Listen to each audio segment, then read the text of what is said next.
Today with Ari and James, Monday through Friday, 8 to 11 a Eastern Time. Your home for all things Big 12. Big 12 Radio. It's Big 12 today. We're off and rolling on a Friday, a futuristic Friday. Along with James Westlake, I'm Ari Temkin.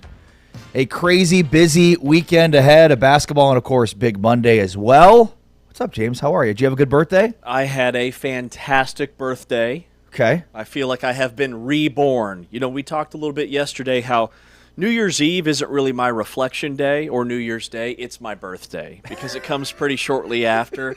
So a lot of reflection. But no, it gives you a good month and a half to kind of think through things. And then by the time you get to mid-February, it's like, all right, what do I really... Exactly. Let's forget about the noise and just move on. Where do I really want to go in 2026? But my wife, and I've seen it with our kids, I've seen it with her friends, she is the ultimate gift giver when it comes to birthdays and just making people feel special. And she crushed it, man. She cooked me a nice steak dinner, baked me a protein cake, not even a full of sugar cake, a protein cake, which I didn't even know wasn't a traditional cake until about halfway through my first slice of many to come.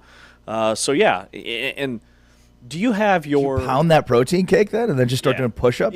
Yeah. It's just doing pull-ups on the You're like, yeah, I really feel this protein cake. Sugar high. How about a great pump? Do you have your birthday public on all your social media platforms? No.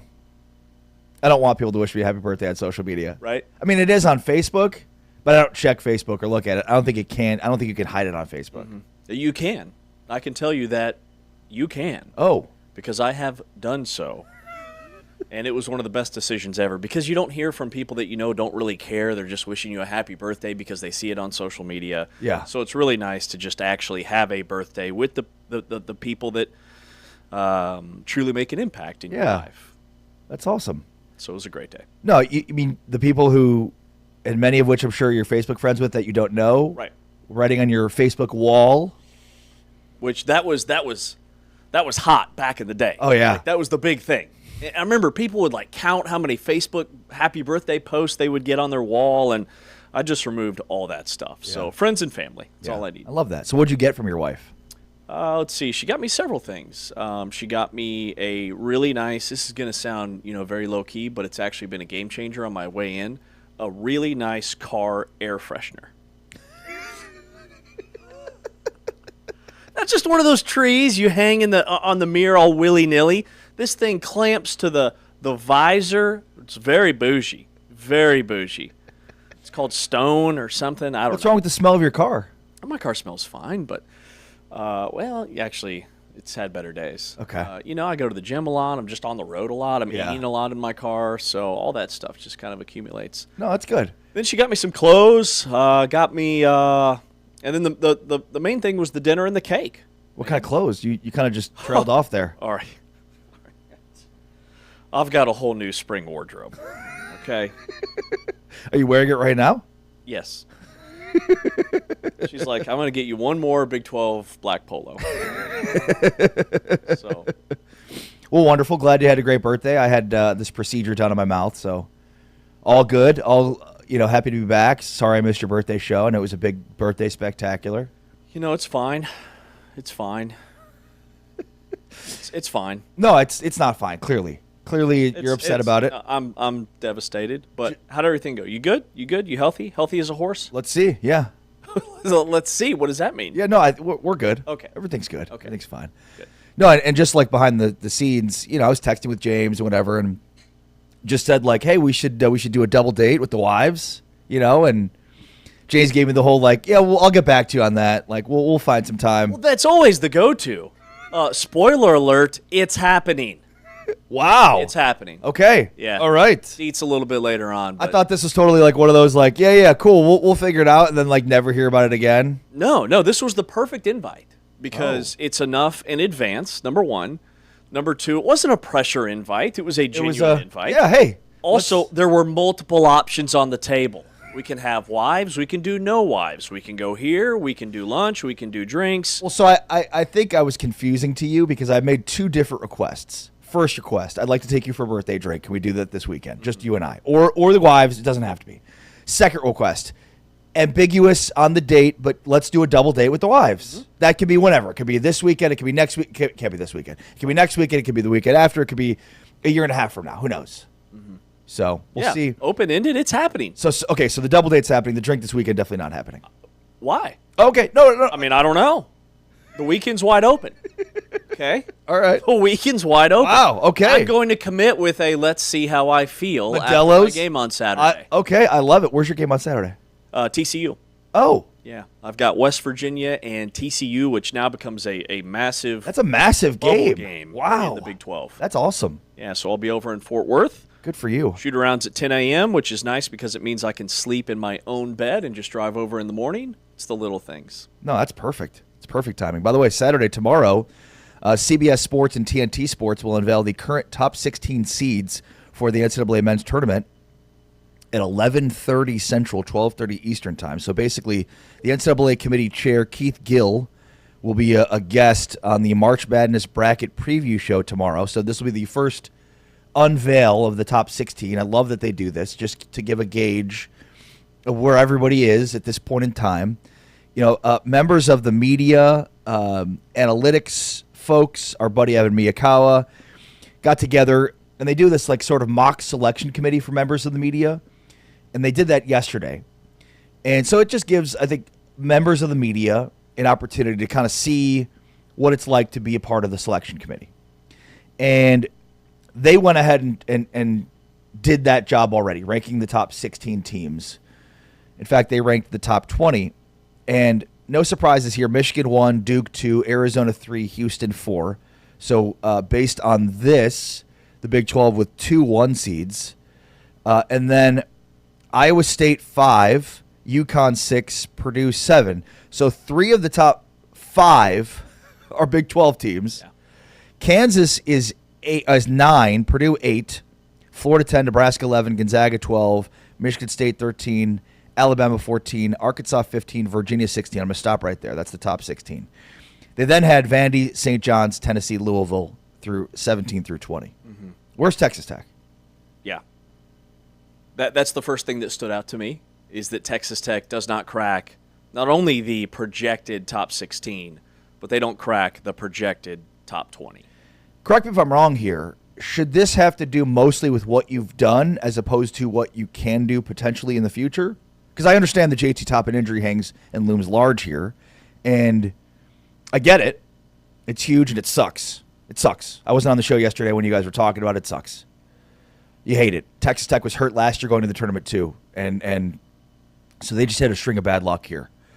And you feel for Grant McCaslin because he's a hell of a coach, and it feels like 2 straight years where he had Final Four potential teams, and he's not going in full strength. Mm-hmm. But I'm confused here. Based on what they've done, I mean, to not be in the top 20? Well, I think that says a lot about the impact that JT Toppin had on that basketball team. And I almost think that the narrative surrounding the injury is being underplayed. Like, I put this injury up there with Kenyon Martin at Cincinnati. If you want to talk football, Jordan Travis at Florida State. Dean Wade got hurt in the Big 12 tournament for Kansas State. They went out in the first round of the NCAA tournament. Your guy, Joel Embiid, Kansas, when they got bounced by Stanford without him, he means that much to Texas Tech. And arguably in college, I know there's a lot of talk about his NBA future, but in terms of college basketball, you could make a case he was the best player in the country. Like, he's one of the top 3, definitely one of the top 5.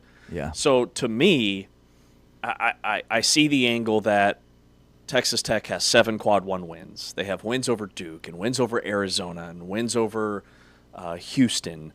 But all of that was with JT Toppin. And to me, unfortunately, fair or not, their season restarted with 6 minutes to go on Tuesday at Arizona State. They are now 0-1 because they aren't going to have JT Toppin in the tournament. That is a known fact. Now, if there was like a chance, maybe he comes back for the tournament, it's a totally different story. So you're saying they will be evaluated by the committee based on what they do now moving forward? More so than what they did in the past, yes. So I don't get that, because we talk all the time about resumes. What is their resume?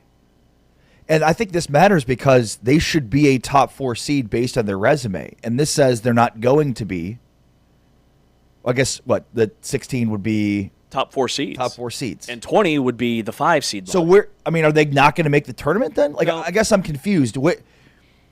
That's why this doesn't make any sense to me. Do they become a 6 seed now because of JT Toppin? I'm not trying to diminish. Like, JT Toppin is probably the player of the year still in the Big 12. Mm-hmm. And like you said, I mean, after this weekend with Arizona, it's crazy to think he went from being start to be considered player of the year nationally to now out for the year within a week. What a remarkable week. But so now, what are they, a 6 seed, a 7? Like, I'm confused. Yeah, I think it's a little bit of both. I think that what they did before the injury will have an impact on where they are seated, but it's going to be weighted towards what they do post-injury the rest of the way. Kansas State tied for the Big 12 regular season championship the year that Dean Wade got hurt and probably could have been a 2 or 3 seed in the NCAA tournament, and they knocked them down to a 4, and they got beat in the first round. Now with Cincinnati and Kenyon Martin, they were like 33-1 when he got hurt in the Conference USA tournament. They still gave them a 1 seed, and they didn't survive the first weekend. Yeah. They got beat by an 8 in the second round.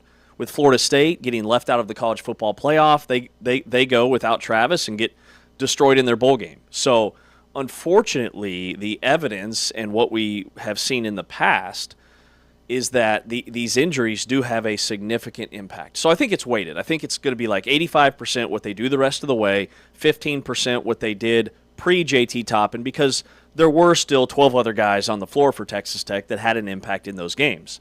So to answer your question, I see them seated somewhere between 6, 7. I don't think they would fall to an 8 or a 9. I think they're probably going to look at a 6 or a 7 seed, but also that will be dictated by what they do the rest of the way. They just lost to Arizona State, who was 3-9 in league before that game. Yeah, I just don't agree with that because all we're going to do is talk about the resumes of all of these teams in terms of the bubble, seeding, right? I mean, resumes. Texas Tech resume is not a 7 seed. It's a top 4 seed. So, I guess we'll see tomorrow where the committee ranks them. But for the media to completely disregard their resume when that's all we talk about. Mm-hmm. This time of year, all that matters is your resume. They have one of the best resumes in the country. So they're not a 7 seed based on the resume. They might be a 7 seed based on the injury, but the resume is what we talk about. That's where... I get it. They're not going to be a Final Four team. It'd be very unlikely to think that they can make a run here. But that isn't all that's about, in my opinion. And if you're a 7 seed, your road is much more difficult, obviously. Oh, yeah, very much so. And, I mean, I loved Texas Tech and the way they were trending up, and they get Bamboye finally healthy, and they get Mosley, and the way they beat Arizona. And I just saw signs at shoot-arounds and up close and personal thinking, people are sleeping on this team. I know they had 6 losses before Arizona State, which is why they weren't ranked higher. But, they had the pieces to be a Final Four national championship caliber team. But everything runs through JT Toppin. Everything. Well, he's their closer, too. I mean, you think about the Arizona game where, things got close. They just dumped the ball into him down the stretch and let him go to work. He's their closer. He's their best screener. Yeah. He is an exceptional passer when teams double him in the post, which the guards are so good at relocating off of those post feeds that they get a ton of inside-out threes. So now, can Mosley pass from the post? Can Lawan Watts be a true 4 that passes from the post? Can Bamboye? We know he's a shot blocker. How is he as a passer? And Texas Tech, after the Arizona State loss, I don't think they would be in the top 16 regardless. They're 17 as of today in the net rankings. They're 18 as of today in KenPom. So I don't think, even with JT Toppin, after what happened earlier this week, right now they would be in the top 16. But what will be most fascinating is to see where they're seated come NCAA tournament time and Selection Sunday. And look, if they close the year with a bunch of losses, I mean, they've got Kansas State tomorrow. They lose that game, all bets are off. Is that in Manhattan? It's in Lubbock. Okay, it's in Lubbock. If it was in Manhattan, I'd say that K-State team has a new season. Right. And I don't know where this had been all year, but they became, I think, the only team in college basketball to have 2 guards score 30 or more points in the same game. And they did it against Baylor last time out. Crazy. It's where was this all year, Nate Johnson? Yeah, no kidding. Kansas State, Cincinnati, at Iowa State, TCU, and at BYU to close out the year. So, yeah, I mean, let's see what they do the rest of the way in terms of where their seating should be. But I think resume and what you've done should matter because it seems to matter for everybody else. This is Big 12 Today on Big 12 Radio. We are presented by Modelo. Great to have you with us on this fantastic, fanatical Friday. We've got a lot to get to today on the football field, including Kenny Dillingham asking and receiving. Plus, we're breaking down the top 5 specialist newcomers, which was a fun list to put together. Punters, kickers, kick returners, long snappers, perhaps. We'll identify the biggest, most impactful newcomers at the specialist position. And then on Tuesday of next week, we end this with the quarterbacks. By the way, next Thursday is the start of the NFL Draft Combine. So already to draft season, if you will. And so we'll be next week starting to take a look from a Big 12 perspective at the NFL Draft Combine as football season never sleeps here on Big 12 Radio. But it was funny yesterday to hear everybody start to come around from a national media perspective on what I've been saying about Darren Peterson all year.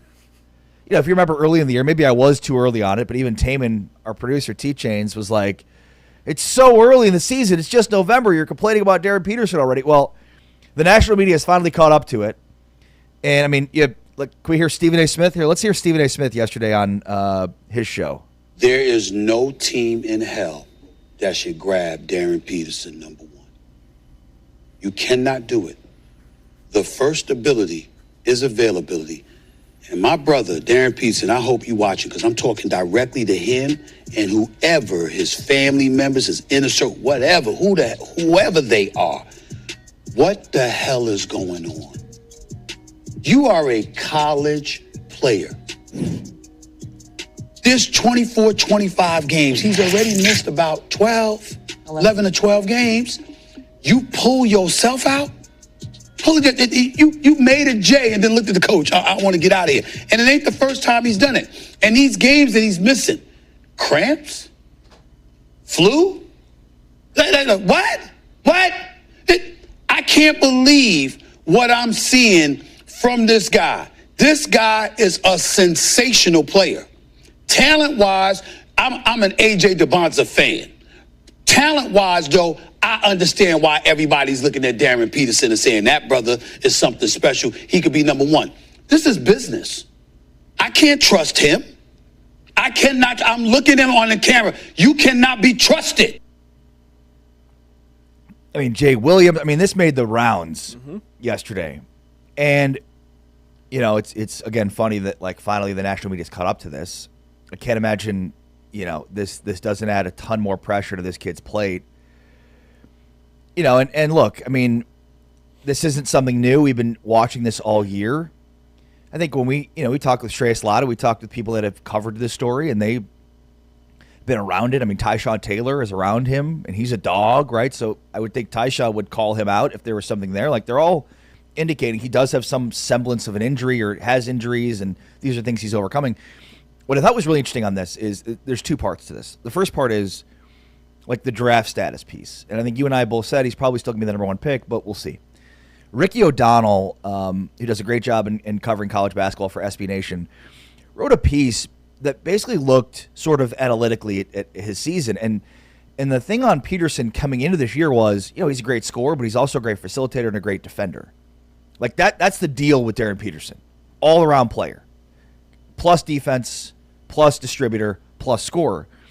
And what Ricky O'Donnell wrote about and showed is really all this year he's been as a plus scorer. He's recorded only 11 assists this season in 11 Big 12 games. Yeah. He has a 12.6% assist rate, which is really low for a player of his caliber who's going to have the ball in his hands a ton. Ricky O'Donnell writes, I would have thought the number would be 25-ish% coming into the year. He was at 12.6. He also has attempted only 40 shots at the rim this season compared to 62 non-rim 2-point attempts. His 3-point volume was thought to be a concern entering the year, but instead he's taken as many threes as he had 2s to start the year, 102. Yeah. So he's not been a guy that's attacking off the dribble as much as expected. He was also, he was supposed to be a rim scorer, a dominant defender, and a solid playmaker. And so far, all he's looked like is a guy that can, score quickly, a microwave score. Yep. So that's where I start to wonder, like, all this noise around the injury stuff. Like, I don't know how much that actually matters in terms of his draft status. You know, as a Kansas fan, it drives me insane. But again, like, I get that he doesn't care about Kansas. I get it. I totally get it. I've made peace with that. And it feels like the team has too, to a degree. Definitely. The team cares about the name on the front of the jersey. Darren Peterson doesn't. That's fine, right? He's got much larger fish to fry. And the reality is, like, he gets a second NBA contract. That's hundreds of millions of dollars. I get it. Like, we're talking about $3 million here versus literally hundreds of millions of dollars. You don't have to explain this to me. I understand math.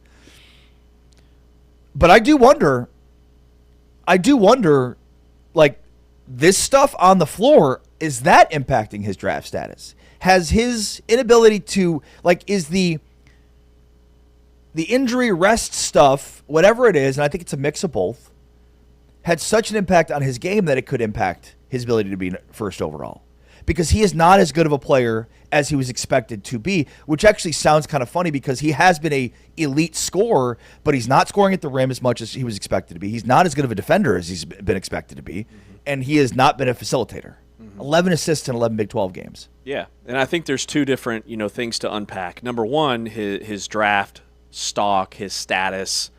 To me, I don't really care. Like, I know that either Peterson or DeBonsa are going to go as the number one overall pick in the NBA draft. And to me, there are two can't-miss prospects. Now, I understand some of the hesitancy towards Peterson with all this stuff. Now, just finally, there's a little bit of light shined on the Peterson situation as we get deeper into the season, right? I'm more concerned about, or lack of concern, when it comes to Kansas and their basketball season. And I know this is incredibly frustrating, and I can understand that. But I don't think it's fatal, especially when you get to the NCAA tournament, because Kansas has already shown that they can win meaningful games without him on the floor, and they can win meaningful possessions without him on the floor. And then we also have a recent sample up in Ames at Iowa State that in some of the losses where he even does log major minutes, he's not necessarily KU's savior, right? Like, he's a really good player, but he can't come in and overcome a 20-point deficit against Iowa State because the rest of the team didn't play very well. This is the reason shut him down then. Like, I've been saying this all year. I don't need this sideshow where he is taking up so much of the oxygen in the room. And, like, I just think you need to make it official. I get it. Like, he's so talented and so good. Like, the prospect of him contributing in the tournament is there, but it's not going to happen. But do you think it's a potential distraction for Kansas in the NCAA tournament, or could it potentially be beneficial for Kansas? Because if you're trying to scout KU and you're the opponent, remember the NCAA tournament prep is super compressed. You've got 48-hour windows to scout, to evaluate. You've got limited practice reps, basically just shoot-arounds throughout the tournament. Coaches want certainty, and with Kansas and this whole saga, it's an incredible amount of uncertainty. So if you're the opponent, do you prepare for Peterson to be on the floor for 30 minutes? Do you prepare for him to not be on the floor at all? That's where I think maybe it could help KU because they're used to it. See, no. Or do you go the other way where it's going to be a huge distraction? He also, what are you preparing for? Like, you're almost at a point where, like, let him get his. If he's out there scoring, then nobody else is doing anything, then Kansas is going to lose. Here's the reality. Like, I have come to terms with the idea that, like, I don't think Kansas can get to a Final Four and win a national championship this year. I don't. With him, without him. Because they're both one and the same. I would rather lose in the tournament with my guys that want to be wearing Kansas across the front of their chest than this dog and pony show. Yeah. That is my opinion, and probably would be even if I wasn't a Kansas fan. I'm so far away from any of the conversation happening nationally right now because we've been going through this the entire season. None of this is a surprise to me. Exactly. And so, like, anybody that's still saying, like, well, what if he's available in the tournament? They're a championship caliber team. Like, that's a big what if that I'm not willing to. That's a bridge too far for me right now. So if Kansas gets bounced, you'd rather lose with him on the bench in street clothes than him on the floor because of all the how we got here. Yes, I think they're going to lose either way. I'd rather lose with the guys that want to be there. It's Big 12 today, Big 12 Radio. heard on TuneIn, watched on Big 12 Studios. We are presented by Modelo. A few weeks away from the Big 12 tournament in Kansas City. We'll be out there. It's going to be a lot of fun, especially with that ASB glass floor. A lot of football to get to, including the NCAA denying Colorado a waiver for spring football. Plus, Kenny Dillingham asking you shall receive. And was the SEC afraid of the Big 12? Is there something deeper there? All that on the way next. This is Big 12 Today with James Westlake. I'm Ari Tepkin. Heard on TuneIn, watched on Big 12 Studios, and presented by Modelo. Here are the top plays from this week's Player of the Week.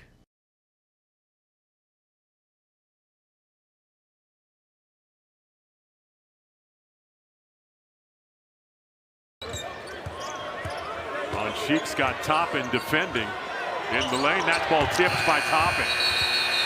Shot clock violation. And you've got more players. And that's Inman trying to defend JT Toppin. That doesn't work out so well. Yeah, size mismatch down low.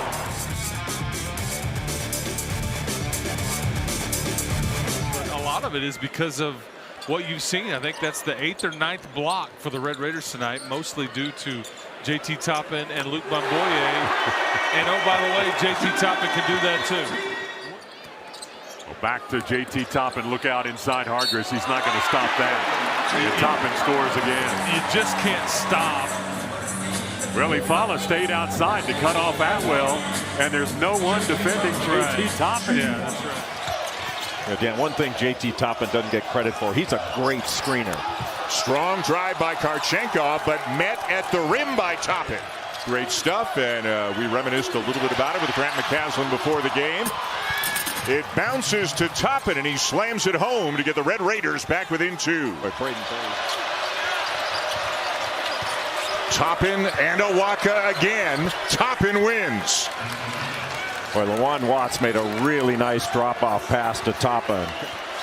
Awaka's doing a good job guarding in space. Toppin somehow spun into some free space and banks it in. This is 16th double-double of the season.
Big 12 Radio, it's Big 12 Today. Heard on TuneIn, watched on Big 12 Studios with James Westling. I am Ari Temkin. Great to have you with us here on this Friday where we've got games to preview, which we will coming up. Also, we're talking top newcomers in the Big 12 this upcoming football season for specialists.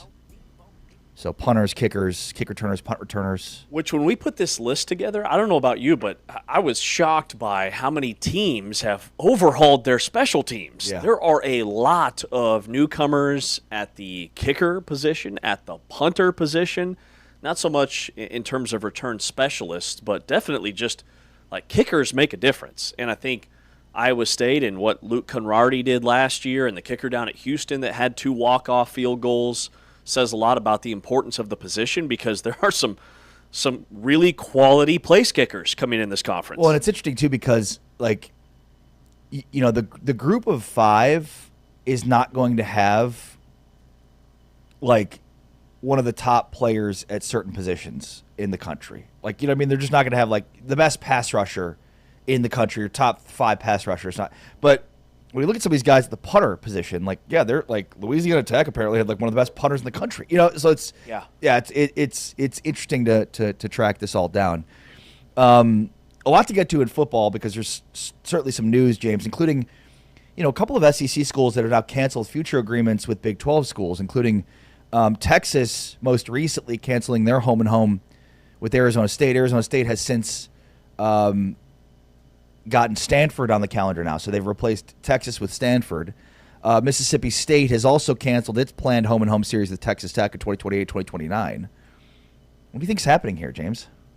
Well, I think there's a couple of things. Number one, your question as we went to break, is the SEC afraid of the Big 12? I don't know that the SEC is afraid of the Big 12 because they're the big bad SEC, but the SEC is afraid to schedule games they can potentially lose, especially when Texas canceling the home and home against Arizona State, I think, is a direct result of Texas playing Ohio State, losing in the season opener, and ultimately that's the game that left them out of the college football playoff. Number two, Texas to Tempe is a thing. Kenny Dillingham is recruiting the Austin, the Dallas, the Houston area super aggressively. And Arizona State has a roster full of 3- and 4-star guys that are from Texas. So Texas can't risk losing to Arizona State in their own backyard. Now, Texas A&M, they couldn't get out of their scheduling home and home with Arizona State. It was already on the schedule, and they're playing this upcoming season in College Station at Kyle Field, which is a massive game and showcase for Arizona State. So I do think there is a little bit of something in terms of some of these specific matchups where these teams are afraid, and that's why they're backing out. Yeah, I mean, and fear or not, just to extend your point a little bit, because I agree with you, to me it's they're trying to cut off access. They want to play amongst themselves, and then they want to play in games that are bye games, essentially, that are wins for them. Against Western Illinois and Mercer and Tennessee Tech. And Sacramento State. I think this is also related to the news around Sacramento State. Sacramento State, a former FCS program, Cam Scadaboo obviously famously went to Sac State before transferring to Arizona State, now on the New York Giants. So news broke that they're going to be joining the Mid-American Conference, the MAC, as a football-only member beginning July 1st, 2026, on a 5-year term. And the MAC had been one of the conferences that had been sort of geographically contiguous, more so than many of these other conferences that have expanded well beyond, continuity within the geographic footprint of their conferences. I forgot UMass had already been added as a football-only member to the MAC, so they're now stretching coast to coast, correct, as opposed to being mostly in Michigan and Ohio, which is where they've traditionally been. Northern Illinois has been a school that's been there, and they're now leaving the MAC to go to the Mountain West, I think, which also makes a ton of sense. Yeah. Sac State is paying $23 million to get to the MAC. Okay, $18 million to the MAC plus $5 million to the NCAA to join as an FBS member. In addition, as part of their agreement, they're going to pay for MAC schools' air travel to Sac State for those games. So they made this deal so enticing. Sac State tried to get into the Mountain West and the Pac-12, and they were denied by both, and they had nowhere else to go, so they had to make a can't miss kind of offer, and that's what they've done here. Let me ask you this. What does this mean to you? Because I think there's a big story that relates to the SEC canceling some of these agreements with the Big 12. But let me ask you first, what you kind of make of this. In terms of Sacramento State making a move, well, number one, I thought they'd go to the Mountain West or the Pac-12 for them to join the MAC, and I think those other leagues actually kind of said no because, yes. No, they did. They said no. Okay, so I mean, which is bananas to me. With North Dakota State joining the Mountain West, I think it's an arms race to be above that cut line. I think that a lot of these FCS programs see where FBS is headed in terms of whatever a super league might look like down the road, with all the television and the negotiation windows kind of starting, in the next year or two for all these different leagues. I think it's a race to be in the top 76 or the top 80, and that's where North Dakota State and Sacramento State are trying to get. Did you mention all of the cancellations from SEC schools? Not to hijack the thread. No, yeah. It's insane. Yeah. Okay? So Arizona State and Texas cancels the series. Florida has requested to cancel its home-and-home with Arizona State that was going to be in 28 and 31. Arizona State has a home-and-home with LSU that's in danger of being scheduled, or canceled, I should say. Florida has also canceled their future home-and-homes with NC State and Cal. And this all centers around the fact that the SEC is going to play 9 league games just like everybody else. And the Big 12, we still play 9 league games and require our 16-member institutions to schedule one power conference opponent in the non-conference. The SEC thinks that their 9-game slate is going to be so challenging and so difficult that they're not going to have that stipulation. Well, and again, they are trying to cut out access for everybody else so that they could say, look at how good we are because this is what we've done against each other without having any context for what they would do outside the conference. And I think so what you said about Sac State, and then I think these are related from that standpoint. So, North Dakota State jumps up, joins the FBS. They've been a powerhouse program, right? That makes sense to me. Yeah. SMU pays a ton of money and forgoes TV money to join the ACC. They've got all kinds of booster money, donor money, and they're SMU, right? That makes sense to me. What is Sacramento State doing? It's Sacramento State. They don't have the they don't have the North Dakota State success of winning championships. I guess my question is, what's their end game here? Do they think they're going to make that money up? And maybe they will, in terms of maybe the whole goal is, well, they're just trying to, get more and more enrollment, and maybe that's a part of this. But I think you're right from the standpoint everybody's trying to position themselves, in this new era that's going to be emerging here. It feels like we already have, in some ways, a relegation system. I think within the last 5 years, it was kind of obvious that maybe there's more of an international soccer relegation system that's starting to sprout up because of this. And I think in some ways you could argue it's already happening. What Sac State is doing, right? And all these teams that are moving conferences, trying to get to certain conferences, there's already kind of a hierarchy that's establishing itself at the group of 5, group of 6 level. And now we're starting to see the power conferences break away. This is the SEC starting to break away. I think we've heard about the super leagues in the context of one day we're going to wake up and it's going to be snap and changed. Guys, it's already happening. Mm-hmm. That's what this is. You see all these different programs that are moving up from the FCS to the FBS. They're paying a ton of money to get to these conferences. You've got other, Northern Illinois goes and joins the Mountain West. Some are leaving the Pac to go to the Pac-12 conference. You have this crazy hierarchy that's starting to form within the group of 5 and the group of 6, whatever it is. And meanwhile, you've got the Power 2 starting to break away even more so than they already have by canceling these home and homes. It's just the first step towards many future steps of, now we've got our own governance. Now we're doing this. You don't have access to it, right? This game of musical chairs is continuing, and it's happening before our very eyes. Yeah. And Sacramento State, they're a fascinating case study because they've kind of they are the Texas Tech of FCS, right? Not a lot of history in terms of high-level success. They've had some good years, yes, but they have had massive fundraising efforts, and they have some recent alumni that have deep pockets that are investing in sports. And they've been to the FCS playoffs 4 times, but all have come since 2019. So they're winning now at the FCS level. They also have plans to build a new stadium or renovate their current stadium. They've raised around $35 million in NIL commitment dollars from alumni and boosters. You know, they had an initial like $4 million NIL budget, which is really high for FCS, right? Like that's pretty high for even some group of 5 schools across the country. But for them to be able to raise $35 million in a very short window to make this move, to also build a new like 25 or 30,000 seat stadium that they think they're going to be able to fill on a regular basis, they do have a lot of support at the FCS level, and I think they see that, and they see, hey, if we can get above that FBS cut line, that maybe down the road, 5 years from now, or however many it's going to take, they can be part of the top 80 nationally. And North Dakota State, with the oil money that they have up there, and the dome, and all the success in that part of the country, like North Dakota State, no doubt in my mind, will be above that cut line when it does get to that point. Yeah, well said. I mean, you know, again, it's like this system of the power at the top and everybody trying to position, like it's already happening. Mm-hmm.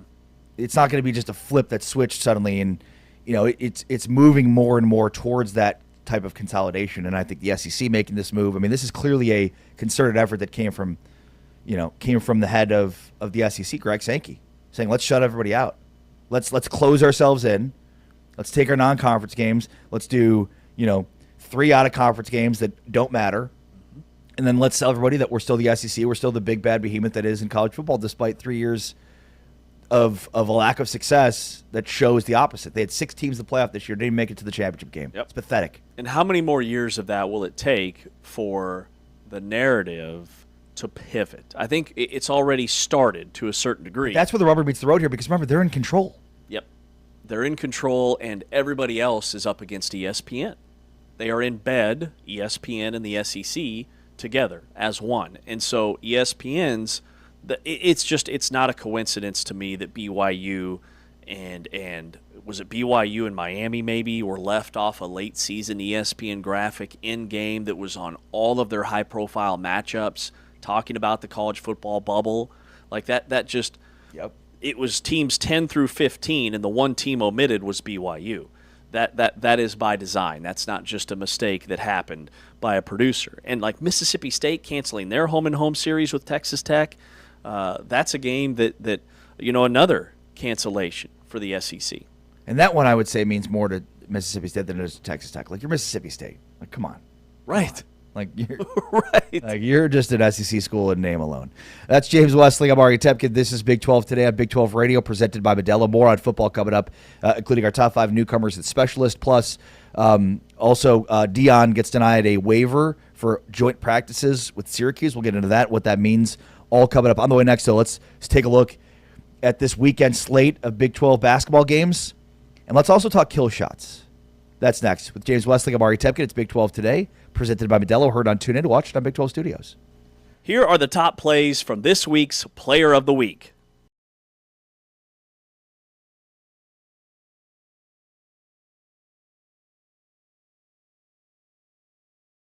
And you can see 5 for 6 at the end. Talia Scott was the hot hand.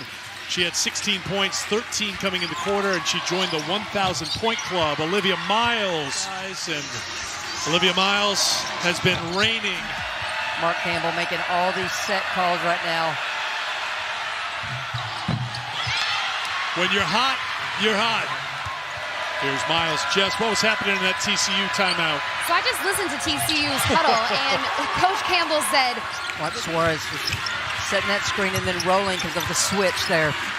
Abraham on the switch. Miles will take it again and make it again. Olivia Miles. Hey, hot is not even the right word right now for Olivia Miles. She sees the mismatch. She knows Abraham's not, he's not coming out to defend her.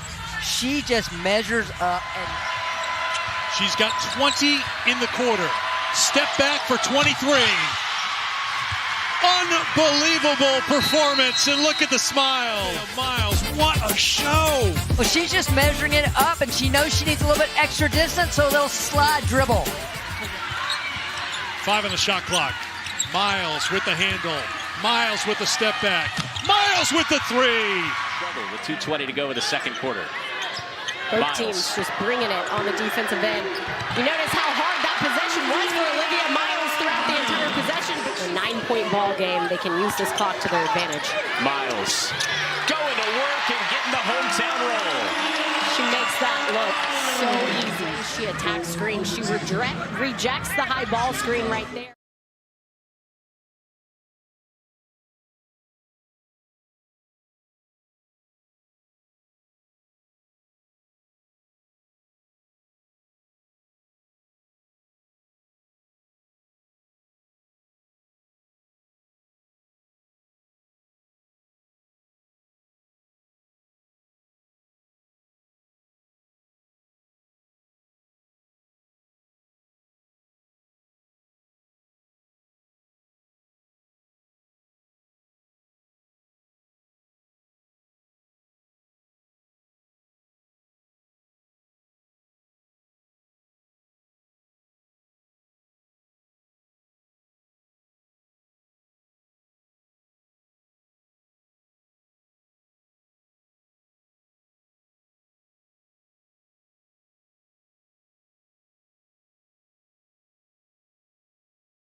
It's not enough. Big 12 radio. Big 12 today. Heard on TuneIn. Watched on Big 12 Studios. Along with James Wesley, I'm Ari Temkin. We are presented by Modelo. We've got Joseph Duarte, our friend from the Houston Chronicle, coming up in the next hour, plus Jason Shear as well. Let's get into some of the games for tomorrow. A full Saturday slate. And then, of course, don't forget about Big Monday with Houston and Kansas from Allen Fieldhouse. But first, Houston and Arizona is the big one on the slate this weekend. Cincinnati, Kansas, Kansas State, Texas Tech, Arizona, Houston, Oklahoma State, Colorado, Arizona State, Baylor, West Virginia, TCU, and UCF, Utah, and Iowa State, BYU. So I think you look at the top games. I mean, I would say Arizona, Houston, Iowa State, BYU. And then West Virginia, TCU, the game you're doing is a big one. That's the top three right there, you think? TCU, West Virginia, Arizona, Houston. What was the other game you mentioned? Iowa State, BYU. Yeah, definitely. I mean, you've got 2 top 25 against top 25 matchups. It's a loaded slate, not just in the Big 12, but nationally. And it's obviously highlighted by Arizona and Houston, which that game is so fascinating to me because those two teams are almost carbon copies of one another. They're both top 5 in the Big 12 in scoring offense, top 5 in the Big 12 in scoring defense. Neither team shoots it particularly well from 3, and both teams just pound you on the glass. Tempo is going to be key in that one. Arizona wants to run. They're okay playing in the half court, but they want to run. Houston's okay running, but they prefer to play in the half court. So I think foul trouble is going to be key. Who wins the offensive rebounds? Like JoJo Tugler had 2 quick fouls against Kansas State, didn't play the entire first half. That really threw Houston's flow on more so on the defensive end of the floor off in that game. And then Emmanuel Sharps played back-to-back games in foul trouble. He's been very efficient offensively, but defensively, Houston has led the nation in field goal percentage defense each of the last 5 years. This year, they are currently 18th, which is still a really good defensive number, but they haven't been as crisp, as clean defensively as recent Houston teams. I think the trade-off is there's been a little bit of an uptick on offense. So that's the massive showcase game for me. Houston's won 50 of their last 51 games at home at the Fertitta Center. Yeah, just insane. And it'll be interesting to see, too, from that game standpoint, because we talked the first segment about how the top 16 will be released by the committee Saturday morning. Mm-hmm. So you could go into that game thinking or knowing at that point that both teams are 1 seeds. I'm not sure the outcome of that game will impact that. But certainly with Houston coming off, the loss at Iowa State, Arizona, and then another big Monday showdown at Allen Fieldhouse against Kansas, you think for Houston to stay in that 1 seed territory, they've got to win one of these next 2. Yes, agreed. And the regular season Big 12 championship is played on Saturday between Houston and Arizona. I don't see any way that the winner of that game doesn't win the Big 12 title because it's the toughest game left for Arizona. If Arizona wins at Houston, they've got that thing in the bag. Meanwhile, if Houston wins, they can still afford to lose to Kansas on Monday and have the tiebreaker over Arizona. So that, to me, is the biggest game in terms of deciding the Big 12 championship. Yeah, great point. With West Virginia and TCU, that's a huge bubble game, elimination game, if you will. Like West Virginia is 1 game above 500 in Big 12 play, but TCU is about 15 spots higher in the net rankings and in KenPom after West Virginia laid an egg against Utah earlier this week at home. So that's a massive game in terms of teams trying to position themselves for that 8th spot in the NCAA tournament, because I think after UCF's win over TCU last time out, it's pretty clear that they're going to be in. They would really have to free fall to not get in. But the winner of the West Virginia-TCU game is going to be in a position to really pad their resume and be that 8th team in. Well, I think I said this going into last Saturday, but it felt like TCU-Oklahoma State was more of a must-win for TCU than it was for Oklahoma State. I feel the same way about West Virginia and TCU. I think TCU could lose this game and still get in. West Virginia needs this, especially with the Utah loss. Mm-hmm. Like, that was a bad, bad loss in terms of – but there's – I mean, what? You've got West Virginia, TCU, Oklahoma State kind of in that mix where it's like, well, they're still in it, but maybe one of those teams gets in, one of those 3. I think that's the hope. I mean, there needs to be some separation, right? I mean, TCU left after West Virginia. They've got Arizona State at home, and then at Kansas State, at Texas Tech, which is very different now, and then at home against Cincinnati. There's not a game left on TCU's schedule that I circle and say that's a guaranteed loss in this league. So TCU is the team that I highlight as maybe making a push. Before the Utah game on Tuesday, I thought that team was West Virginia. I loved West Virginia's path the rest of the way. So if they go on the road and steal one, all of a sudden you look at their remaining schedule, and they've got Oklahoma State, they've got BYU at home, and then Kansas State and Manhattan in a home game against UCF. But the team, to me, in Big 12 play that I think has been more consistent has been TCU. Is there anybody else we're not thinking about here that's maybe, like, is Cincinnati in it? Do they have the heartbeat at all? Arizona State, do they have a heartbeat at all? I don't think Arizona State.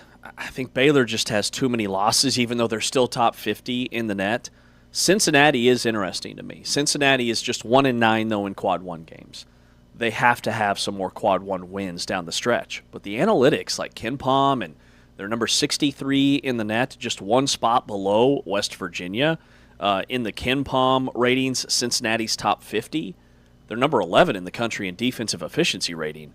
And as their offense starts to come around, Cincinnati's one spot higher than TCU in KenPom. So Cincinnati, of the teams you just mentioned, I look at Cincinnati more so than Baylor or Oklahoma State or Arizona State as potentially, hey, being 2 or 3 wins away in a row from being in the conversation. Yeah, I mean, if Cincinnati were to get a win tomorrow against Kansas at Allen Fieldhouse, which seems unlikely, but if it happened, I mean, they're very much in the conversation. Yeah. That's the thing. All of these teams that are bunched together are one massive upset win away from being in the field. Like if Cincinnati wins at Kansas, I mean, that's a house money game. They're not expected to even compete. Yeah. But if they went in there and somehow got a win, I don't think they're just last 4 out. I think they're, or first 4 out, I should say. I would have them in the field.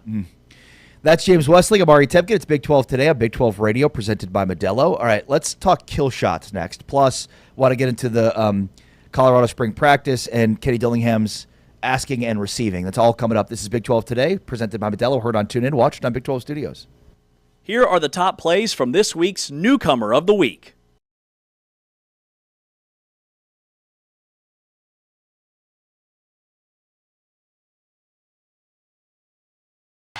Darian Mensah from Duke to Miami in the college football world, somewhat similar to that. DiBanza got it from right in transition. Great job by Robert right there to get his. Now, if you're BYU, I think you've got to get Saunders involved before this half is over. He is as important of a piece for BYU to win games as anybody. Right now, it's all DiBanza. He's got 16 on 8 of 11 shooting. DiBanza initiates off the wing. Gets the switch from Powell. Drives on Powell. Oh! Air AJ takes off.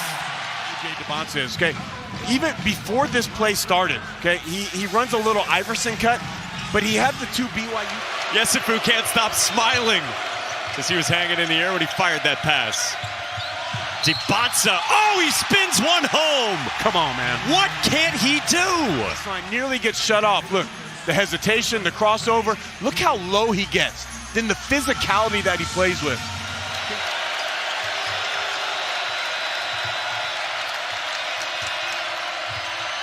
DiBanza gets it to go on a foul. How good is this guy? This is so fun. Look at the high pickup right there. And at 6'9", 6'10". 5 seconds came off the clock. Nobody finds DiBanza. Look out. It rolls home. Bošković leaves his feet, floats a pass to DiBanza. Got the defender to fly by. Elevates for 3 and sticks it.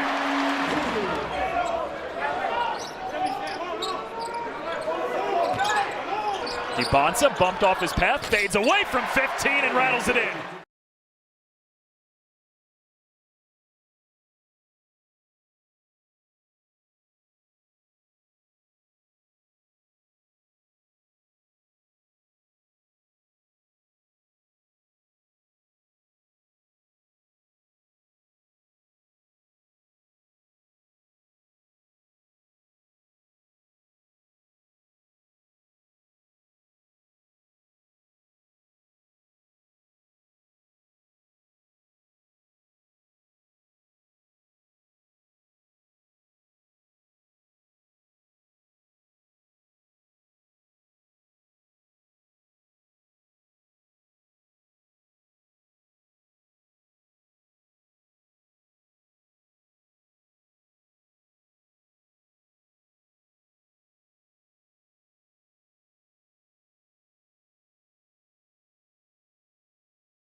Big 12 today, heard on TuneIn, watched on Big 12 Studios. Did you guys talk at all yesterday about DJ Khaled? Oh, did we ever? I'm pumped. I can't wait. Game's finished. Go out to Kansas City Power and Light. Check out DJ Khaled spinning some tracks. Thank you. You're the former DJ. Yeah, you spin some tracks? Spin some vinyl. Just spinning some tracks. Just some vinyl spinning. It's gonna be awesome though. I mean, it's another all-in move by the Big 12 to create the ultimate Big 12 tournament experience. It's not just the games, which are already so incredible. It's the whole thing. You've got the new floor. You've got the DJ Khaled after the game. It's going to be a true event in Power and Light. And it's right across the street from the arena. Yeah. That's what's so awesome. You just walk right over it. It's right there. Yeah, it's amazing. It's a great setup. All right, Big 12 Radio. We are presented by Modelo. And, of course, you can always catch whatever you missed from the show on our podcast page. We podcast. Apple Podcast, Spotify, TuneIn On Demand, all those places where you can get us. We talked a little bit about kill shots on this show. It is a stat from Evan Mia, which basically is a 10-0 run is a kill shot. Mm-hmm. So Evan Mia from Evan Miyakawa from evanmia.com tracked kill shots. And he was talking about it on his most recent podcast episode with Ryan Hammer. Here, take a listen. Basically, the kill shot is any time that a team scores 10 or more unanswered points. And it's a really great way of measuring a team's spurtability, if you want to call it that, their ability to kind of shift the momentum greatly in their favor. And I first want to start with this electric group. It's Michigan and Arizona. They are so far ahead of everyone in their run disparity. Basically what that means is they go on lots of kill shots, and they are better than anyone else in the country at not giving them up. I do think Michigan is worth just talking about for a second. They're a super volatile team. It'll be interesting to see what they can do against really good teams in Purdue. Obviously, it makes sense. Michigan and Arizona have been number 1 and number 2 best teams in the country literally the entire season. So in this strong teams group, we've got Houston, Florida, Duke, Illinois, but then we also have Nebraska, Vanderbilt, and St. Louis. How does St. Louis not stick out? It's pretty obvious. Can they get to a Final Four in Elite Eight? That's a very, very high mark for them, obviously, but I think they're very legitimately good. So St. Louis definitely jumps off the page. Let's move next to the streaky category. It's basically looking at teams who go on lots of scoring runs, but also are very prone to giving them up. And what that often means is the experience of watching these games is it's all over the place. This is the most hilarious group of all time. You would never think Purdue, Cal, Georgia, and Belmont would be in the same group or anything, which is so funny. I think these volatile teams are fun when they're underdogs. Purdue being here is alarming for sure, and Purdue has had a lot of volatility throughout the year, so it makes sense. All right, so and if you're watching us on Big 12 Studios right now, you could see the graph that Evan Mia presented, and they were looking at and breaking this down. Right, like so, you see the bottom right, Arizona and Michigan are just insane. They have a lot of kill shots and don't give up a ton. Then there's the strong teams, which are closing in on Arizona and Michigan, and there's no Big 12 teams in that category other than Houston. Then you go to like suspect teams in the top left, which is they don't have a lot of kill shots. They give up a lot of kill shots. UCF's part of that, right? So they give up a lot of 10-0 runs, don't have as many. Least streaky would be the opposite, which is they don't have a lot and they don't give up a lot. And there are no Big 12 teams specifically in that category. And then the streaky teams, which is they have a lot of 10-0 runs. Cincinnati's in that category, which is sort of interesting. Mm-hmm. I don't know. What stands out to you about this? Yeah, I would say, man, it's allergy season here on Big 12 today. You and me both. I would say Arizona and Houston stand out. That's not surprising to me at all that both teams are in that category with how they defend. Also, Arizona, they do it in different ways. I think Houston's 10-0 runs are more so a couple of back-to-back threes by Emmanuel Sharp. Maybe they get to the foul line, and just how strong they are defensively. With Arizona, their 10-0 kill shot runs, most of that comes from their offensive rebounding. They get an offensive rebound, a stick back. Next possession down, they've got a run out after a turnover, and it's usually at the rim with layups. And then Cincinnati being a streaky team is intriguing to me. And I think, that's the category where teams go on a lot of 10-0 runs and also give up. On the back end of that, the giving up of the 10-0 runs, I think is because Cincinnati has these stretches where they really struggle to score. But if they're on, if Jizzle James is knocking down perimeter shots, if Baba Miller's getting involved, in the half court, they can go on a big burst, which is why they're maybe the most intriguing of these bubble teams in the Big 12, because Wes Miller has done a phenomenal job of keeping that team connected, which was their problem last year. Remember, last year they were probably more talented than they are this year, but they had locker room issues at the end of games. They were all out of whack. This year, it's been the total opposite. Yeah, you're right. Cincinnati was really interesting to me, as you just pointed out. And if we could show Anthony that graph again, just for context here. Here's the kill shot. Iowa State was extremely surprising to me. So Iowa State is just in between the strong teams and the sneaky teams. And like what Evan Mia pointed out, is they have given up 10 kill shots defensively this season, which is far more than those elite teams, including Arizona. Arizona's given up 1 kill shot this year. It was against Northern Arizona when they were up by 40. So think about that. So that was when they cleared their bench. Yeah, they cleared the bench, and the other team put up a 10-0 run on them. Like, that's insane. So Arizona basically does not have a kill shot against them. So when you think about Arizona's at the top end of this with 1 or basically 0, and Iowa State's given up 10, it's surprising because their defense is so elite. It's hard to explain how they could have been giving up that many 10-0 runs. And I'm trying to think what games those would have been. There were probably multiple instances of a 10-0 run in the Kansas game at Allen Fieldhouse. Right. That was the first one that stood out to me, too. And then I think even in a win at Baylor, they gave up a 10-0 run. And for Iowa State, now, I would say that they're, just my perception of them, they lean more towards the strong category versus the streaky. Iowa State doesn't strike me as a super streaky team, but they do sometimes have lulls offensively. TCU on the road would be another game. TCU scored the final 12 points of that game, which shows some glaring inefficiencies with Iowa State offensively.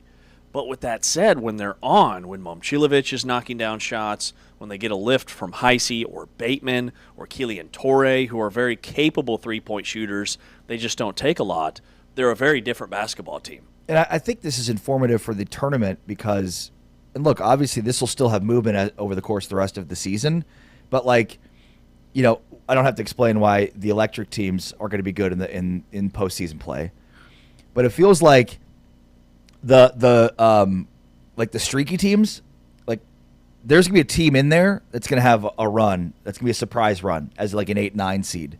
Because they're not going to, Cal could make the tournament, and those are teams that have the capabilities of putting together really good offense.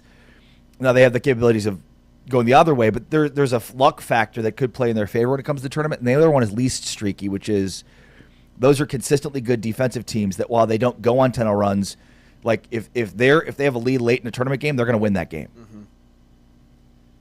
And when we look at some of the kind of mid-majors, if you will, I will. Like a St. Louis is in the really strong category, and Miami, Ohio is having a historic season.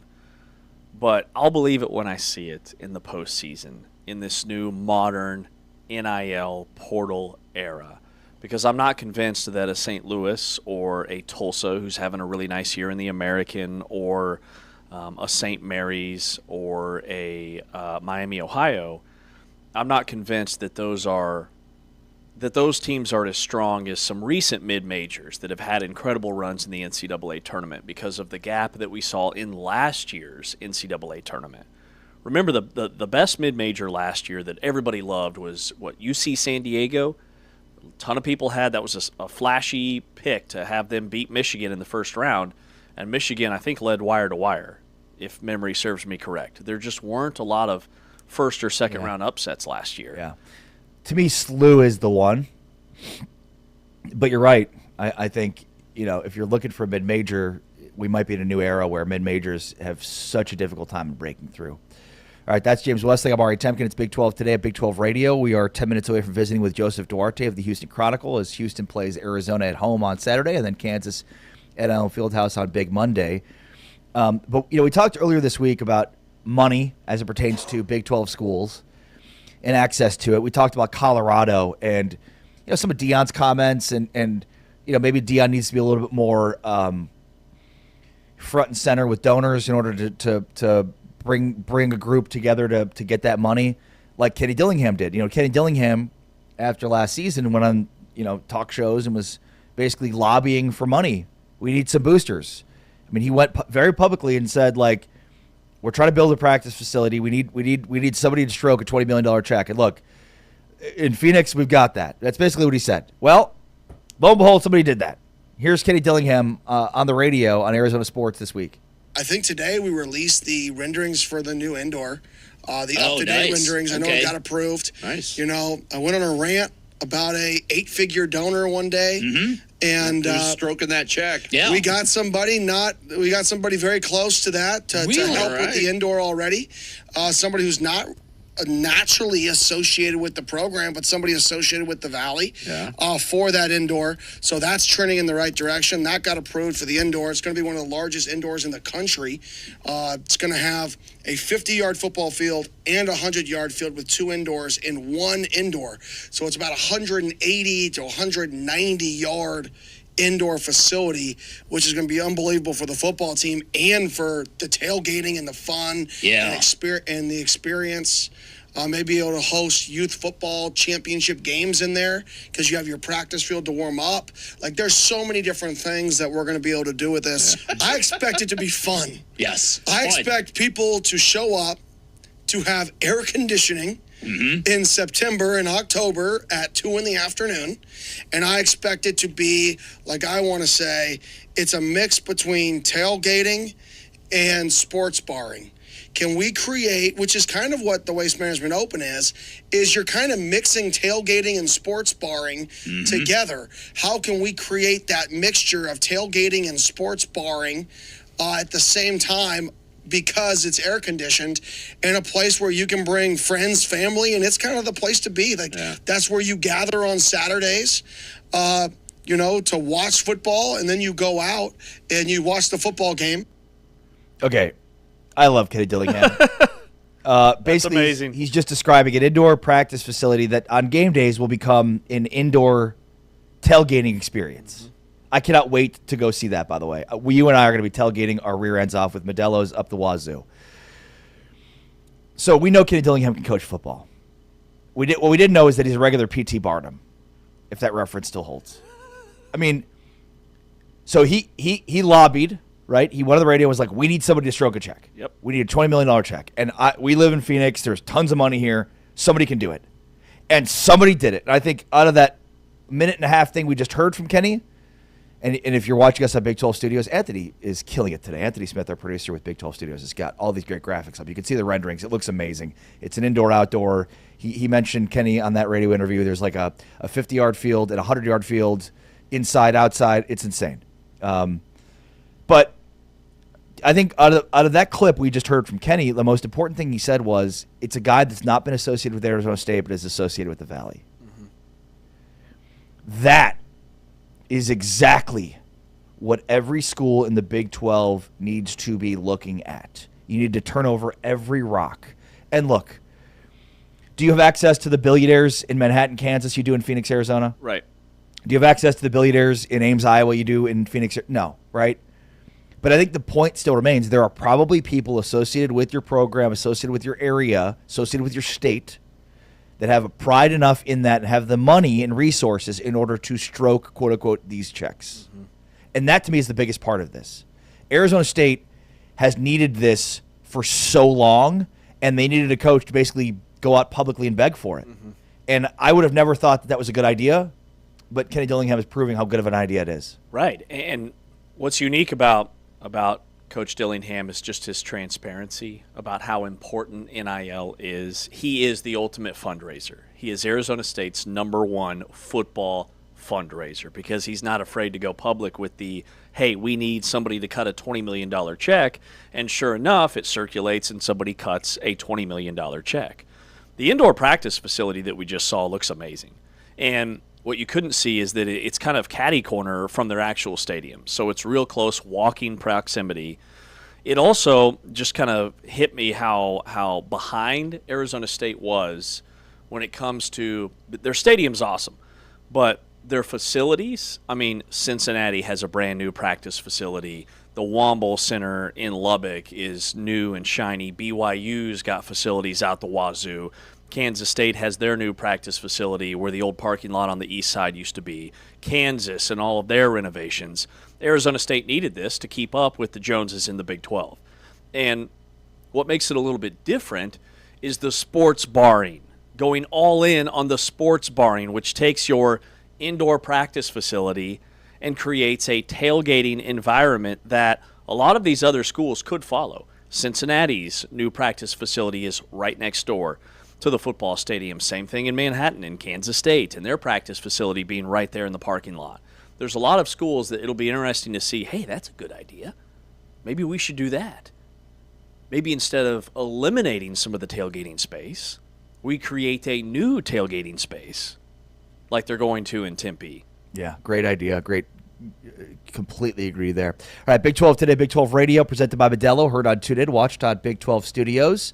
On the way next, let's talk with Joseph Duarte of the Houston Chronicle about the games this weekend. That's next. This is Big 12 Today, Big 12 Radio, heard on TuneIn, watched on Big 12 Studios. Here are the top plays from this week's Freshman of the Week.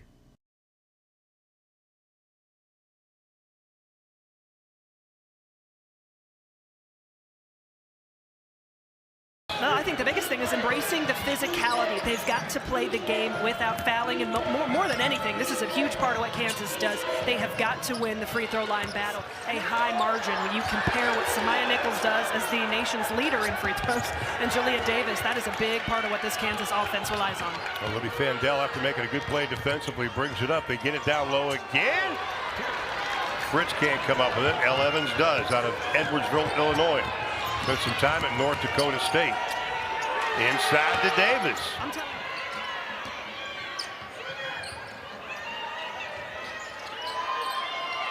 Inside to Davis. Malone works over to the side, but no problem for the freshman. And that was a shot that was certainly with some confidence as Sanaya Copeland kind of deflected that into her hands. It wasn't a clean catch, but was able to finish it. And Jalea Davis with a tough finish in between two Cougar defenders. There's no doubt, bread and butter, run the high-low.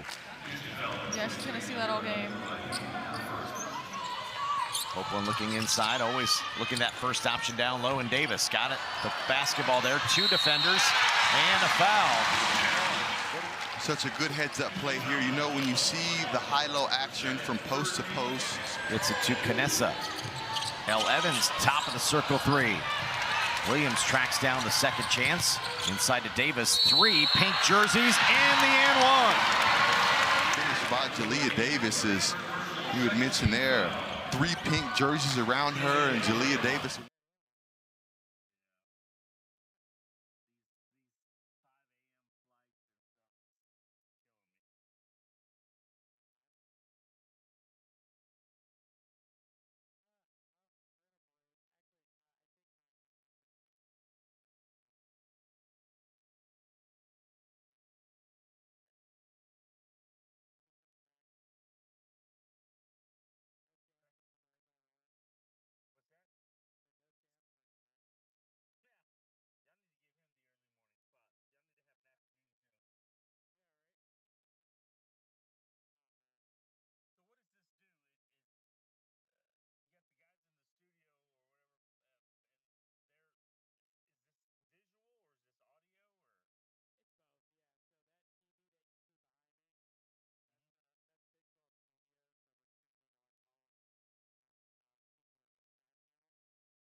Big 12 Radio, presented by Modelo, heard on TuneIn, watched on Big 12 Studios. The Houston Cougars, one of the top teams in the country.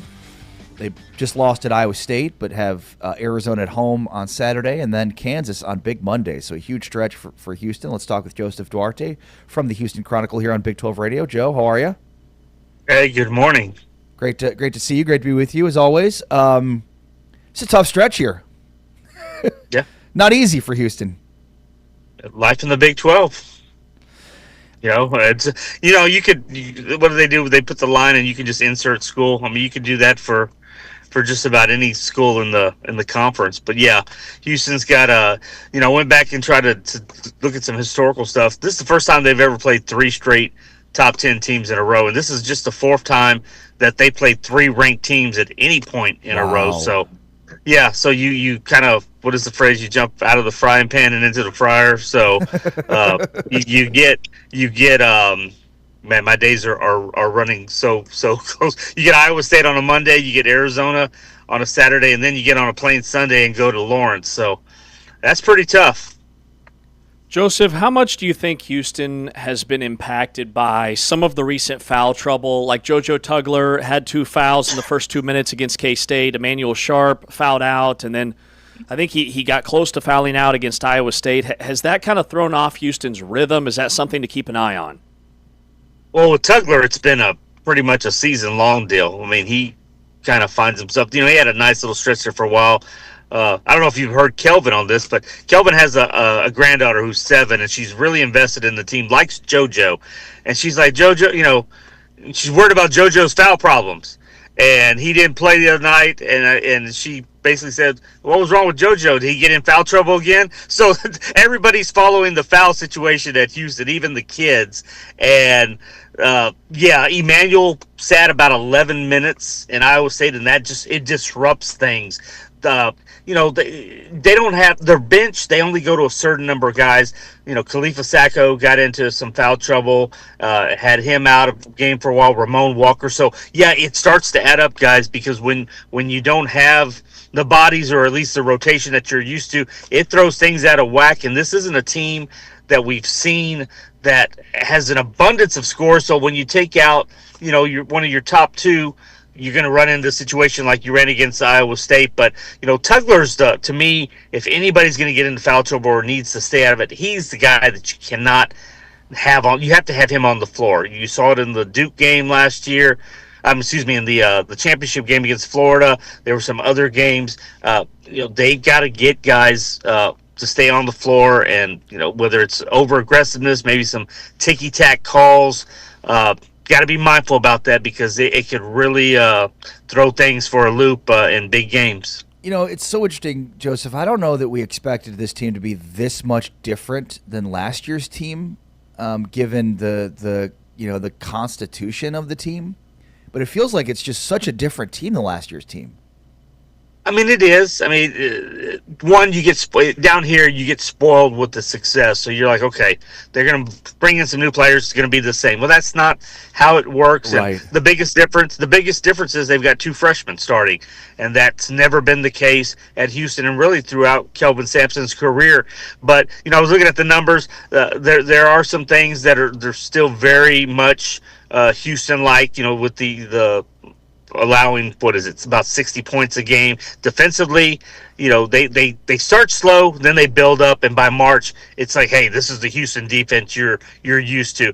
Maybe some of the things that aren't as different, they used to be, to me, a much better rebounding team, especially on the offensive board. That's taken time to develop. There's been stretches where you think, okay, they're turning the corner, but that consistency maybe hasn't been there. And then, just they've had guys that can sort of turn it on, like an LJ Cryer, for instance, from last year. You don't necessarily have that guy who's automatic. Kingston's probably been, and Emmanuel have been as close to it as you can. But yeah, you're right. This is a different looking team, a different feel, but in the end, they get the job done. I mean, they're still winning. They're still in the race for the Big 12 championship and a number 1 seed. So, I mean, we like to dissect it, but, somehow, some way, it stays the same, even though it's not really the same. Yeah, and just kind of digging further in that. So one of the things we talked about is Milos Uzan and the way that his game has changed because of Kingston Fleming's. And one of those most glaring ways is the shooting percentage, especially from three. Now, James pointed this out yesterday or the other day, and that is, his three-point shooting percentage has increased in Big 12 play, but still is, I think, 10 percentage points less than last year. It feels like they need Milos to win a championship this year.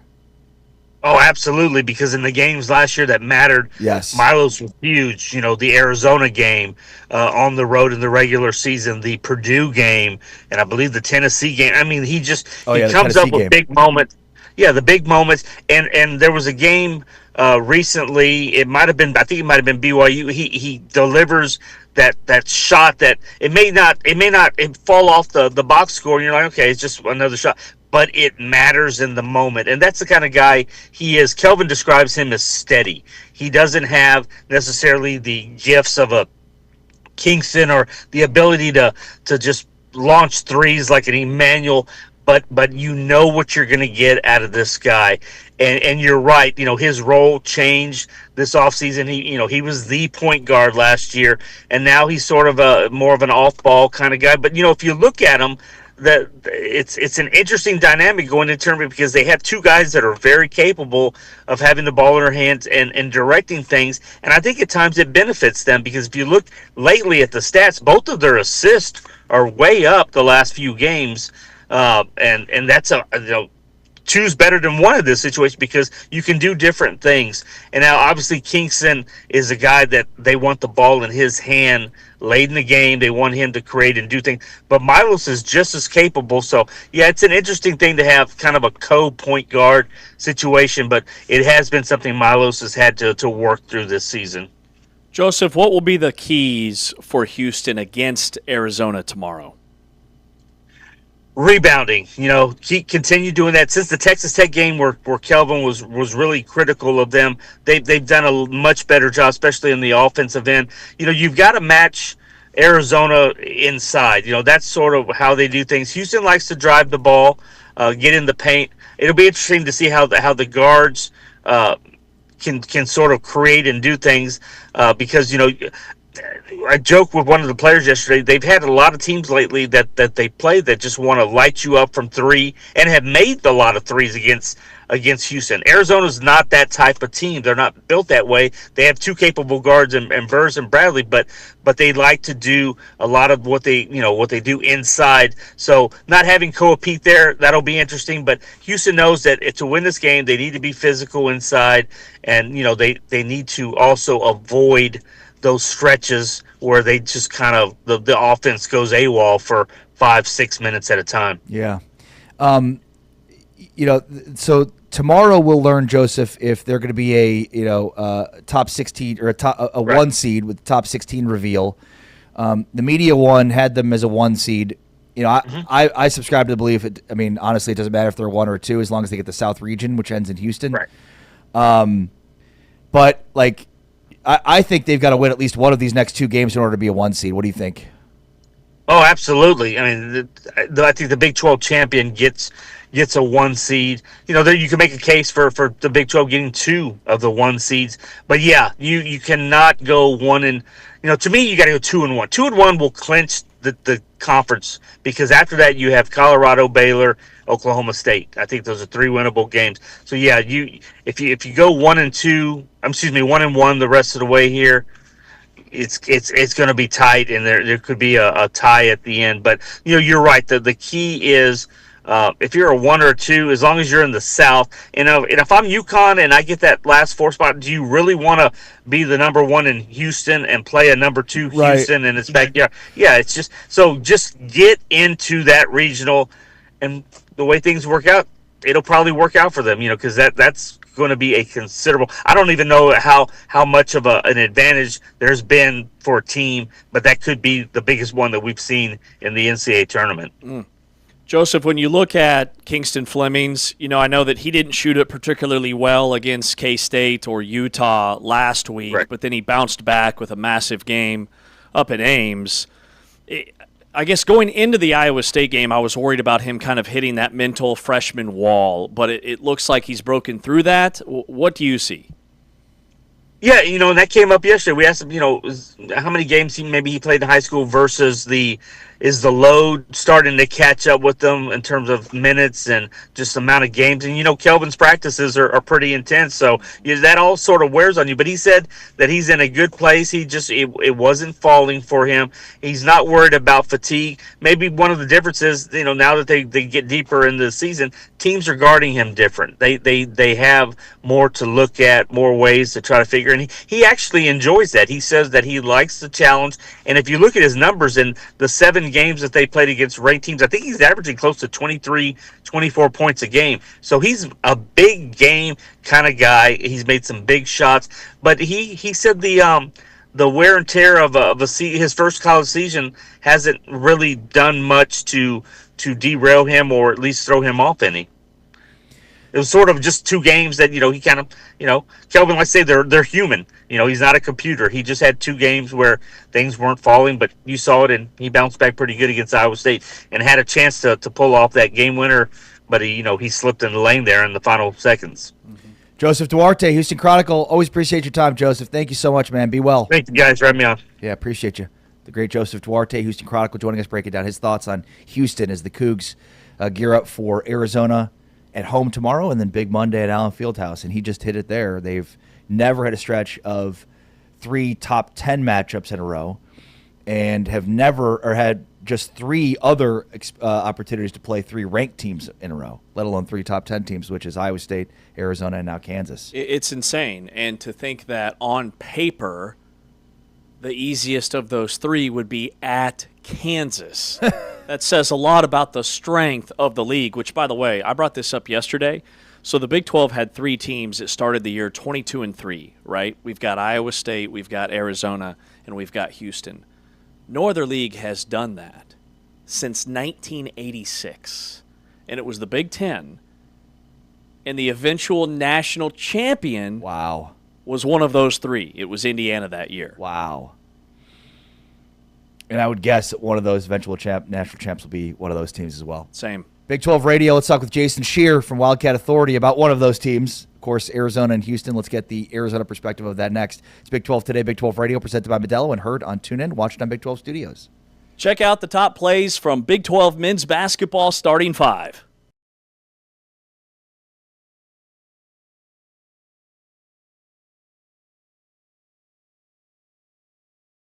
Locals love it. Cam Carr in transition for Yesufu.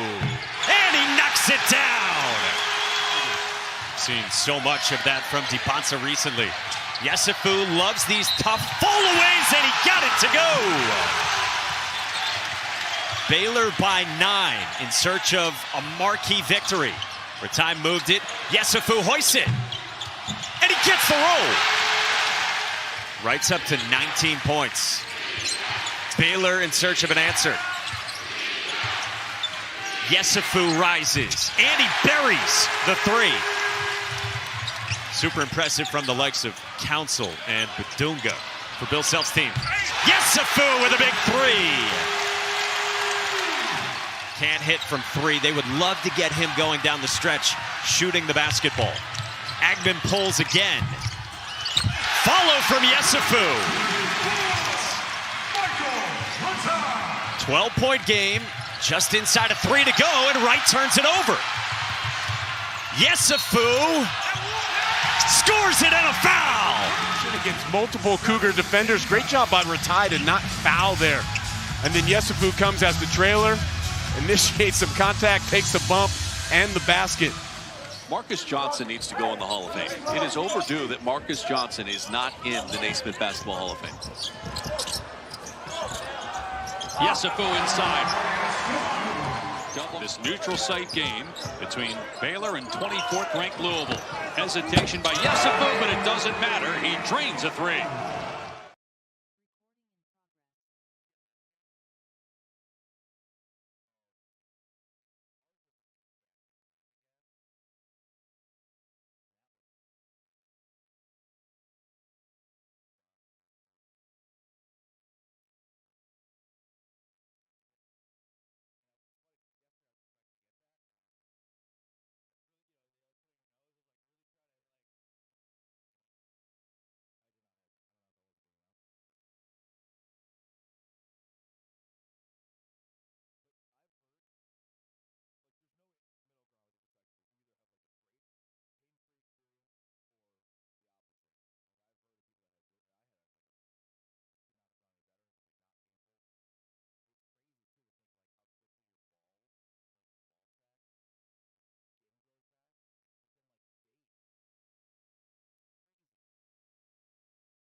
Big 12 Radio, Big 12 Today. We are presented by Modelo. Heard on TuneIn, watched on Big 12 Studios. We've got our top 5 newcomers in the Big 12 coming up here in about 20 minutes. Recording stopped. Okay, easy recording. Recording in progress. We're back in progress. I believe we're recording Jason Shear. Got to record everything Jason Shear does, of course. No. Names to know, Big 12 newcomer specialists coming up here in about 15 minutes. But let's talk now with our buddy Jason Shear from Wildcat Authority. How are you, Jason? Doing well. Thanks for having me. Yeah, appreciate your time as always. Big game tomorrow. Yeah, slightly big game, huh? Just it's probably, I mean, Arizona Houston. It's the only time they face each other this season. Big 12 title could be on the line if Houston wins. They're in great shape. Arizona still has some more difficult games, but it's a big one on Saturday. Yeah, I mean, it comes on the heels obviously of Arizona having lost last weekend at Texas Tech at home. Kind of what do you make of that stretch for Arizona where they lose a couple of games after starting the season 23-0? Yeah, I mean, it's probably their first obstacle of the season. The game at Kansas, no shame in losing to Kansas. I think Texas Tech is the one that's a little bothersome because it was at home. But when you take a close look at it, it was a close game. They didn't have Koa Pete for the entire second half. They're out Dwayne Aristote, who's a rotation player. So they're banged up a little bit. They're a little bit sick right now. They were able to bounce back against BYU. But, I mean, it's their first adversity, and I think everyone was kind of looking to see how they would handle it, and they handled it pretty well. And in the Big 12, it doesn't get easier now. Jason, when I look at Arizona, I guess my question is, because they looked invincible for, basically the entire season. How have they lost? What has cost them in the losses? I think teams basically have said, we're going to put 4 guys with a foot in the paint and make you shoot outside. And if you're going to shoot inside, we're going to try to make it a little bit more, inefficient. And that's what happened. I mean, against Tech, it was a matter of a little bit of both with offense and defense. They had a lot of difficulty stopping JT Toppin once Koa Pete went out with an injury. And Texas Tech did a really good job. And, Arizona was up in that game, and Tech went on a 9-0 run at the end because they couldn't find the offense. And Tech, shot a lot of threes, but mostly on that one, it was just they couldn't find a bucket, and they made some bad mistakes. Against Kansas, it was kind of similar. I mean, Kansas is one of the few teams in the country where they start 2 7-footers at the 4 and the 5, and they put them in the paint, and they did Arizona to score, and Arizona ran into some obstacles offensively. And there's not a lot of teams that can do that strategy with size that's bigger than Arizona, but Kansas was one of them. And with Tech, it was just a matter of not being able to kind of execute towards the end of the game. Yeah, I mean, big picture takeaways. Do you think that those losses show where Arizona's susceptible, or do you still look at this team and think they could overcome some of those susceptibilities and win a national championship? I mean, I think they can overcome it, but at the same time, it absolutely is the blueprint for beating Arizona. You clog the paint. And you try to force Arizona to shoot. Now, BYU did the same, and Kevin Young, their coach, straight up said, we said if you're going to beat us, you're going to have to hit threes, and then Arizona goes 9 of 20 from 3, and they win the game. It's a situation where if you're a team playing Arizona, you don't really have a choice. You can't play them straight up defensively because they're too big and too good inside, so you have to sag off completely, and not a lot of teams can do that. For instance, if you're a mid-major in the tournament, there's no way you could do that because you don't have the size overall. A team like Kansas is going to be successful. So I think it's on a game-to-game basis, but I expect pretty much every team from here on out to do a pretty similar strategy. Jason Shear joins us here on Big 12 Today on Big 12 Radio. When you look at the game tomorrow, ultimately, how does Arizona get a win? Houston's won 51 of 52 at the Fertitta Center. Is this I guess in terms of the way Houston plays, could this be a favorable matchup? These two teams to us look like carbon copies of one another. It's funny because the recipe for beating Houston is pretty clear. The problem is no one can do it. And it's you stop them from offensive rebounding and you take care of the ball. That's how they beat you. And, in their losses, if you look at their losses this season, there's not many of them, but The team takes care of the ball. Like Iowa State only turned the ball over 3 times, and then they offensive rebound. They are really, really difficult to beat at home. They're a very good team. Arizona, if they turn the ball over, they have no chance. They have to take care of the ball, and they have to rebound well. Missing Koa Pete on the glass and inside is going to hurt them significantly. But at the same time, they do match up well at other positions. It's a tough game, but it's not like out of the realm of possibility that Arizona wins. They match up well at multiple positions. It's just a matter of can they take care of the ball? Can they find enough scoring and attack the glass? What is the situation with Koa Pete, and can this team win a national championship without him? They cannot win a title without him. I think he's a huge part of this team. Agreed. It's a calf strain from what we understand. Tommy Lloyd said the other day after the BYU game, it's not a season-ending deal. I think a lot of it is also being careful. I mean, Koa Pete's a guy where he played his last 2 high school games of his career with a broken hand because he wanted the state title. So if he's out, it's either bad or, from what I understand, the coaching staff is saving him from himself. It's like, look, it's February. There's bigger goals in college basketball. I expect him to be out a week or so, another week or so, but they're not going to bring him back any sooner than he needs to be brought back. But he will be playing. I would be very surprised if he's not back for the Big 12 tournament. Jason, I'm curious, how do you think Tommy Lloyd would be handling Darren Peterson in that situation at Kansas? And what's your opinion on what KU should do about Peterson?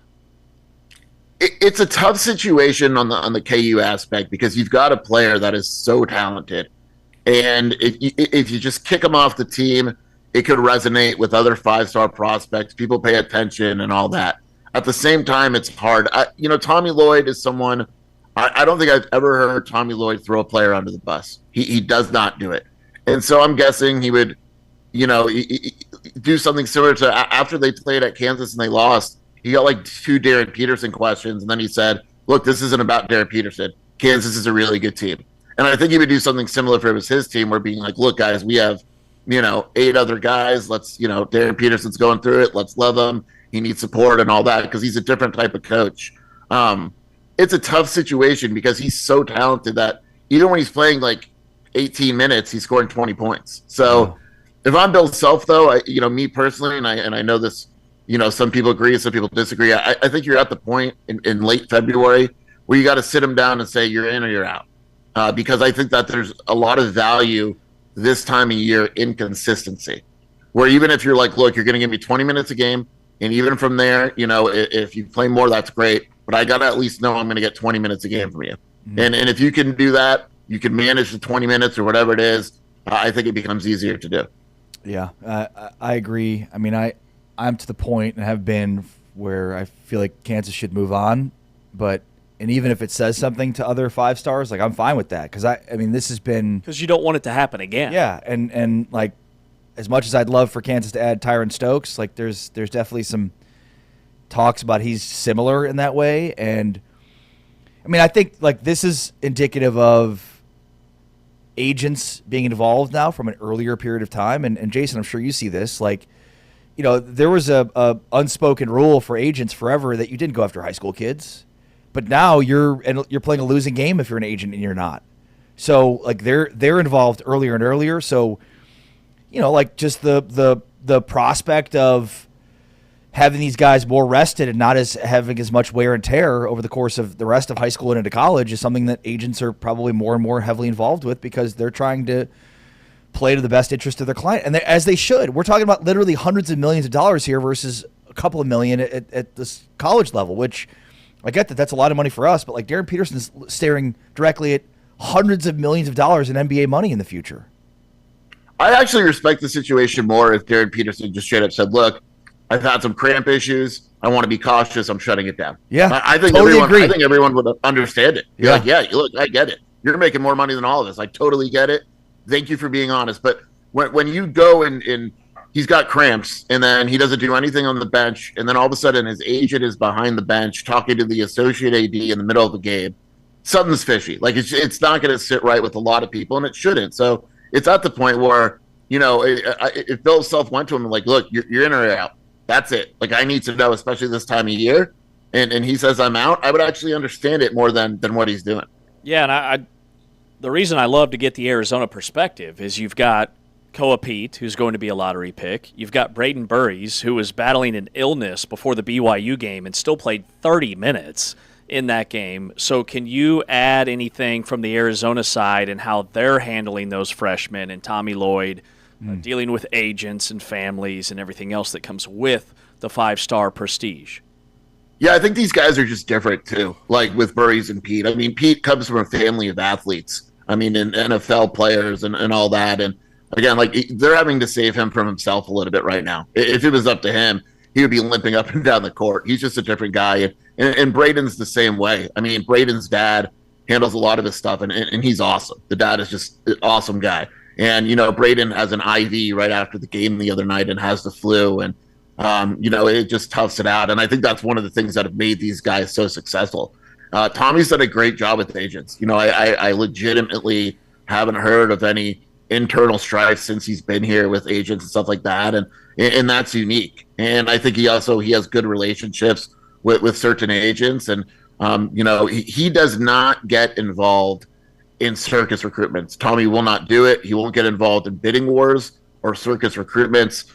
Team culture and building and all that is extremely important to him. So up until this point, if, with like a guy like Stokes, for instance, if it seems like it's going to be a circus or going to be a hassle in that regard, he won't go anywhere near the recruitment. And so that's why I think that culture has been successful for him so far. Jason Scheer, Wildcat Authority. Jason, always appreciate your time and insight, man. Thank you so much. Be well. Thanks for having me. I appreciate it. Yeah, appreciate you.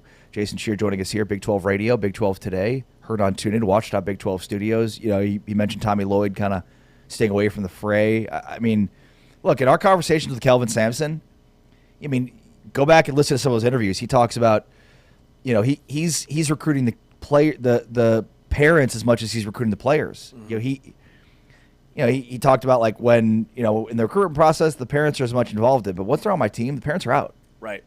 I'll do as much as I can to be a parental figure to them, but so like right away you can tell that like Darren Peterson is never a guy that he's going to recruit. Yeah, and A.J. DeBonsa in the BYU Arizona game. I mean, you look at BYU and it is DeBonsa and Wright, and that's all they have left. They've been decimated by injuries. DeBonsa played 39 minutes the other night against the most physical basketball team in America. And he scored 28 points and probably helped his draft stock.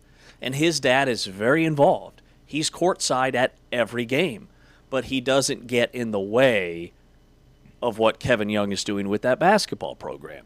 Koa Pete's another great example of a guy that he's beat up right now. He's going to miss a couple of games, but his family, they get it. Dad played over a decade in the NFL. All 7 of Koa Pete's siblings play or played collegiate athletics. Including his brother, Andrews Pete, who's, I believe, still an offensive lineman in the NFL. Yep, still an offensive lineman. Todd Sr. played 9 seasons in the NFL. He has a brother who currently plays football at Arizona State. He has a sister that played basketball at Texas Tech. Wow. He's got another brother that played basketball at Michigan State and one more brother that played football at Nebraska. So, like, they know the business side of it. They know when to step in, when to back off. And then just Braden Burries, he was battling the flu this week, and he played 30 minutes against BYU. They weren't sure if he was going to be able to go. And he played 30 minutes? Like, that is what fans want to see from their guys. Yeah, and, again, I understand that there's a balance there, but it's, I think, disingenuous to the game itself. You're cheating the game. You're cheating the game. And the other thing, like, the games are fun. Oh, yeah. That's the best part. Oh, yeah. Sports are fun. Like, Darren Peterson practices. He goes through shoot-around. He does all the film sessions. And he misses the games? Like, I just, that can't be all on him. He has to want to be out there, which is what everybody's been saying behind closed doors. And I tend to believe because that's the best part. Who wouldn't want to play in these high-profile, nationally televised games? And, like, the idea that, yeah, these are legitimate injuries, I'm not trying to say that they're not, but then shut it down. Then stop playing. because some of the way that this has been attended to publicly has been like the messaging has been so skewed. I mean, think about Bill Self within a week. I mean, he took the media to task, talking about the narrative, about the rest stuff and what he's fighting through. And then a week later, it's like, I thought we were over. It's crazy that the messaging has been so all over the place. Mm-hmm.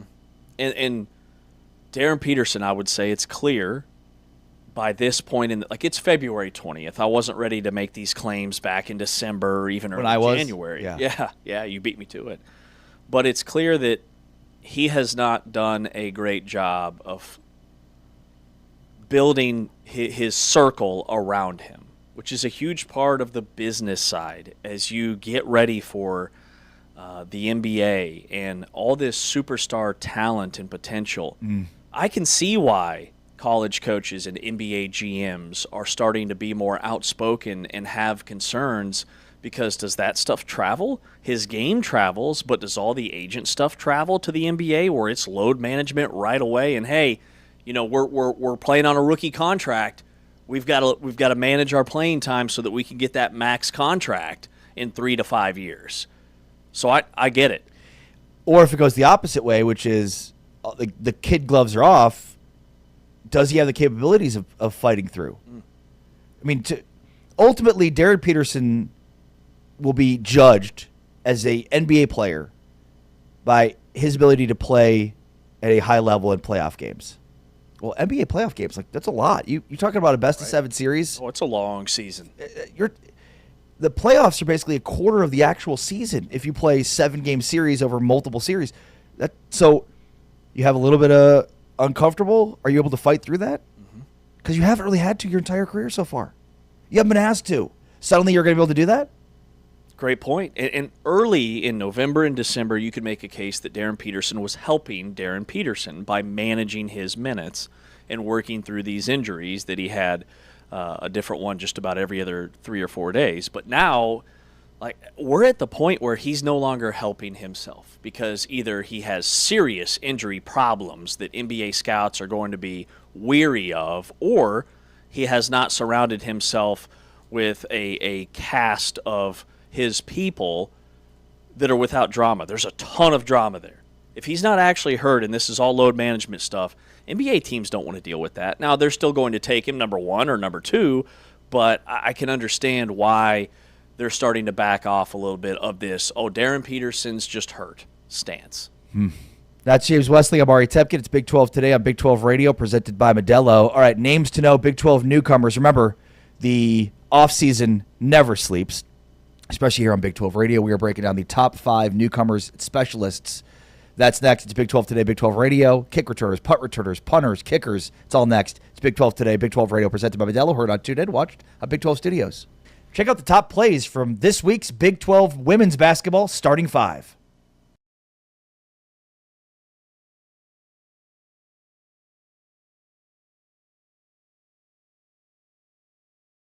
Rub off on everyone else. Houston has hit their last 3. Merchant and Wooten leading scores with 6 points apiece. Good catch inside by Duton. She finishes Masagayo. Colorado, doesn't shoot it well, or doesn't really shoot it often, but Coach Payne said, we give everyone the ultimate green light. If they feel confident taking that shot, we're going to let them. But she would prefer buckets. Gooden into the front court. Duton. Masagayo faces up, good pass. Duton, the left-handed finish. Walker backs it away, sets it up. Tough pass, but Mackerlane's there. The back cut inside, and the layup is good by Duton. Second team foul for Houston. Into the post, and another easy layup. Colorado is scoring a ton in the paint. That's their 34th point tonight. Another offensive rebound for Colorado. Hudgens with a deflection. Wooten the first to it. And one. To get in. Anael Duton, of course, 3rd in the Big 12 with her rebounding effort of 8 rebounds a game. She is so good just getting to the ball. Again, Jade Masagayo, though, as we've mentioned, just not a lot of offense in general. 6 points for Jade here. Here's Zy Walker with the steal. Again, this is what Zy Walker does. With under 90 seconds to play here before halftime, they have just one, as you mentioned. Inside offensive rebound for Colorado, and another bucket. That is the strength from Duton I'm talking about. Greer was open on the inside for a moment. Now Masagayo on the high post. Baseline pass to Duda. Beautiful offense for the Buffaloes.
Modelo full-time fan off-season continues because the full-time fan knows no off-season. So cheers to you, all you Modelo full-time fans out there, because football season never sleeps.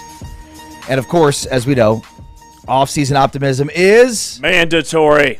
So let's mandatorily promote off-season optimism. Taman set the bar pretty high yesterday with his emphasis on mandatory.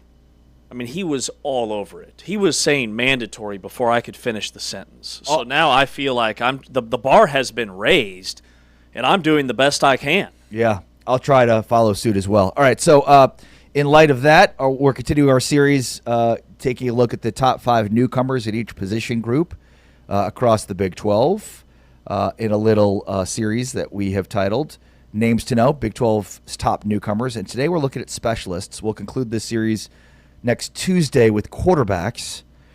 So let's take a look, James, at your top 5 newcomers for a specialist. Okay, well, I will start by saying there are a lot of new specialists in the Big 12. We've got new kickers. We've got new punters. We don't know who the return men are quite yet. At least I struggled to find that aspect of it. Maybe you've got some bangers. But my number 5 is a punter, Brian Hansen, who is headed from Colorado State to West Virginia. He averaged almost 48 yards per punt this past season for the Rams. He had 13 punts inside of 20 yards and 23 punts of 50 or more yards. So some major field position juice for the Mountaineers. All right, at number 4, I go with Ryan Harris, because Ryan Harris, he can kick and punt. Punt, pass, and kick from Washington State to Arizona. He'll be their guy this year. He punted 52 times last year, had a long of 60 and 15 inside the 20-yard line. He had 65 kickoffs last year, 40 touchbacks. He's got a dual role and a big leg. At number 3, old friend alert, from Texas to UCF, Will Stone, who was Texas's kicker 2 years ago. He lost the job last year in the offseason, so his last real production was 2023 when he had 49 touchbacks, averaged 64 yards per kickoff, and then he was also just rock solid as a place kicker.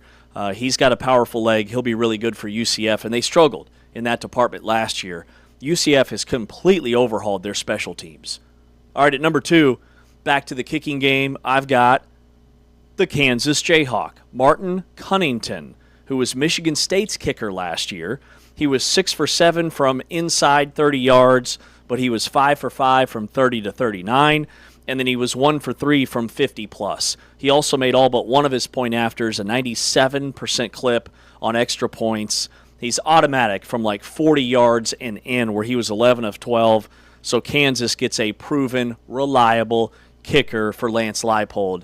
And then at number 1, and you name-dropped him earlier on the program, so I know he's on your list, John Hoyt Chance. The punter from Louisiana Tech, headed to TCU, averaged over 47 yards per punt last year, had a long of 72 yards last season, had 28 yards or 28 punts in which he pinned opponents inside the 20. And I highlight him because, number 1, he's just got the best numbers. But number 2, remember, TCU is going to very much play field position, ball control offense this year. So if they are punting the football, field position is going to be key for that rushing attack offense. Yeah, we have 3 guys that are the same on our lists. So I'll get right into it. Number 5 is a kick returner, DJ Epps, West Virginia kick returner who transfers in from Troy. Nice. 6'1", 185-pound Epps was top 10 in the country with 554 total kick return yards.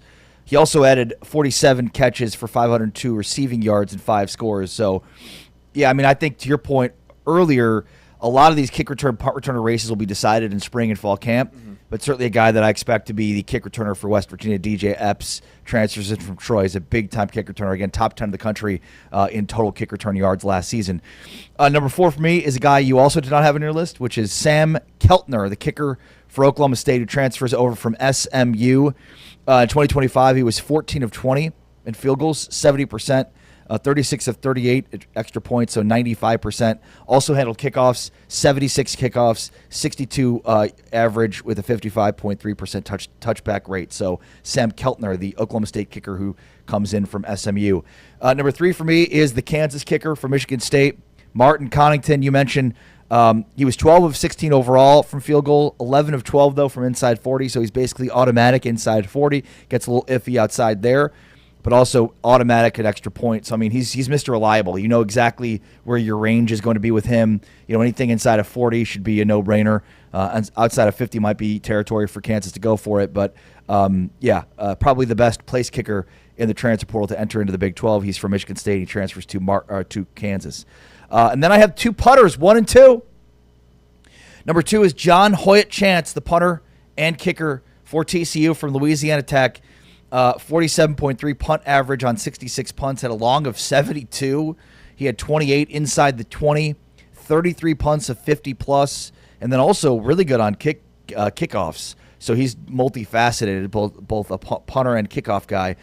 All Conference USA second team and all freshman honors in 2025. So young player, booted the hell out of the ball last year for Louisiana Tech, and now has 3 years of eligibility left for TCU after being an all freshman in 2025. And the number 1 for me is the guy who had number 5, actually, Brian Hansen, who outpunted Chance last year, was 3rd nationally in punt average, 47.9. So you mentioned that Hoyt Chance was 47.3, Hansen was 47.9, top 3 nationally in 2025. Had 23 punts of 50+, and 5 of punts 60+, a long of 67. So, there's a look at our lists, top 5 specialist transfers. You and I both have, like, my top 3 are guys that you have on your list The only guys I added were Sam Keltner from Oklahoma State and DJ Epps, the kick returner for West Virginia. Well, I love the addition of DJ Epps. That was a great find. He was dynamic at Troy last year. They like those smaller, quicker receivers and backs and returners under Rich Rod. And West Virginia, the more we do this series, the more I start to see that, man, they've added some dynamic weapons. Now, defensively is where we haven't seen a ton of imports via the portal. They're going to have maybe a true freshman starting at safety who decommitted from Penn State and signed with West Virginia on National Signing Day. He's a 4-star kid and their highest-rated recruit. But in the portal, in terms of like skill position guys, I think there's a lot to be excited about in Morgantown. When you look at Epps, who's going to play some receiver and return punts and kicks, and then you add a guy like Cam Cook at running back, you add Michael Hawkins at quarterback, you add a couple of quick, twitchy wide receivers who are very elusive. I just think there's a method to the madness with what Rich Rod is doing, and West Virginia could be really fun to watch. Yeah, West Virginia is a team that's come up a lot on these lists as we've gone through each position group, so they're sort of surprising. Another one that I want to mention is Kenny Johnson, who's a punt return, kick returner guy who transfers from Pitt to Texas Tech. Now, he's mostly a receiver, but he does have some kick return, punt return in his history. Jacoby Williams has been the guy at that position, and I imagine he's going to keep that, but just kind of a name to keep in the back of your mind in terms of a guy that's, has been a returner, has been successful at it at Pitt. Kenny Johnson transfers in to Texas Tech. And then a few others. So Colorado added Josh McCormick, the kicker, who in 2025 was 60% on field goals and 87.5% on extra points. So they've got an older, experienced kicker comes from Grambling State, and Josh McCormick. And where's he headed? Colorado. Colorado, got it. And then you mentioned Will Stone, who at one point, when Texas was recruiting him, he was one of the top. He was like a 5-star kicker, which they don't really have, but he was basically a 5-star kicker. Yes. So it's a great ad for UCF. I'm glad you mentioned him. And then Jack Cassidy, who's a kickoff specialist for West Virginia, comes in from Western Kentucky. Field position is kind of one of the forgotten parts of football. And you think about the punter and kickers, especially like kickoff specialists. This guy Cassidy is like a maniac in terms of great kickoffs. I mean, a 63 yards average for his kickoffs, 51 touchbacks. He was 3 for 3 on field goals, but Western Kentucky didn't use him that much in that capacity. So that's an interesting ad as well for West Virginia. Some of these other honorable mention guys we look at. You know what else I love? Australian punters. Oh, yeah. And the Big 12 has several headed to this conference. Member of the all-name team from Wisconsin to UCF, Atticus Bertrams. Yes, that's a real player. Atticus Bertrams, the Aussie punter, Pro Kick Australia pipeline, averaged low 40s per punt in the Big Ten. Most of his kicks are those low line drive rugby-style field position kicks that just kind of roll out of bounds. And then Will Carroll, another Aussie punter, headed to Lubbock from UCLA. He's 6'4", looks like he could be a tight end. And then maybe my favorite, I don't know if he's Australian or not, but Lachi Pozzobon. Huh? Lachi Pozzobon. How you spelling that? Lachie. Okay. Last name Pozzobon. Wow. From Stephen F. Austin to Oklahoma State. Okay, he's a freshman. Played last year, was the kicker at SFA. But he also has a sick mullet mustache combo. Oh, he going does. To fit right in Stillwater, Oklahoma. Yeah, he's from Australia for sure. He is 6'4", 180 pounds from Melbourne, Australia. There you go. So we've got Lachi 3 Pozzobon. Australian punters. Lachi Pozzobon. Lachi? It makes me think of Lake Seastrunk. Remember him? Yeah. Lache. All right, interesting stuff. Now we've got one more position group to break down, and we'll do that on Tuesday, which is the quarterback position. So that's one certainly to pay attention to. And then we'll transition from this series to our NFL Draft Combine series, where we'll take a look starting next Thursday, the NFL Draft Combine in Indianapolis. So we'll take a look at, what to know about the Combine. I think there's so many numbers, and like there's the 40, and there's this, like the 3 cone. It's important, like each position, it feels like has certain exercises that are more conducive. So we'll help kind of break down each position group and like what you should pay attention to more than others in terms of some of those, because sometimes you can be kind of, your eyes can glaze over with the amount of stats or numbers that are associated with the Combine. So will help with that. But on the way next, we get a deeper look at the kicker position with Ryan Rico, the former BYU punter and now Cincinnati Bengals punter. We're talking with Ryan Rico next as we break down the top 5 newcomers at the specialist position in the Big 12. This is Big 12 Today, presented by Modelo. Heard on TuneIn, watched on Big 12 Studios.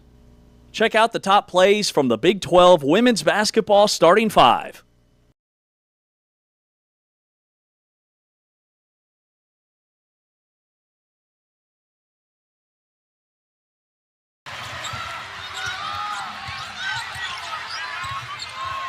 Scott's got unlimited range and shows it early. Taylor Page bugs on the push.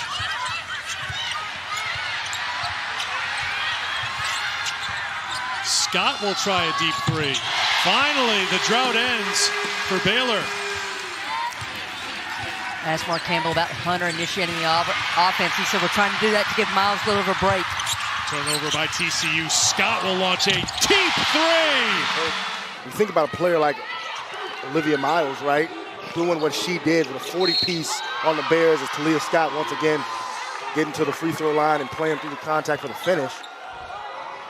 You're absolutely right, Scott. I mean, when you give up 40 points to one player, you lose by right. She's my most exciting player in college basketball on both the men's and women's side. She's absolutely tremendous as Talia. Short there on the attempt, and now on the run, Talia Scott, she'll step into a 3, and she will hit. As Talia Scott, yes, chef. Even with the bump, Talia Scott absolutely on fire early. Pressure cooker now here as teams trying to jockey. Obviously, Baylor atop the conference standings, and Talia Scott able to get the score in the paint. Basically, you're going to put your best scorer underneath the hoop and allow her to come off either side of a couple screens at the top of the Big 12 standings. The Baylor Bear faithful definitely looking for goodness gracious. TCU victory. I mean, watch this double between the legs. Oh my goodness. The sauce, the sizzle, and the big time triple.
Big 12 Radio and our continuing off-season coverage, because there is no off-season in college football, and there certainly is no off-season in the Big 12. With James Westlig, I am Ari Temkin.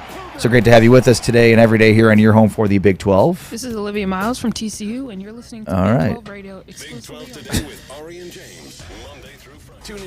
Just turn it down. There you go. All right. Let's talk now with the the current Cincinnati Bengals punter, former BYU punter, Ryan Rico, joining us here on Big 12 Radio in our Top 5 Newcomers series. Ryan, how are you? I'm doing great. Glad to be here. Thanks for having me on. Yeah, appreciate your time. And I guess let's just start with the fact that you. I feel like you're American punters are like going away now. Like you're a rarity.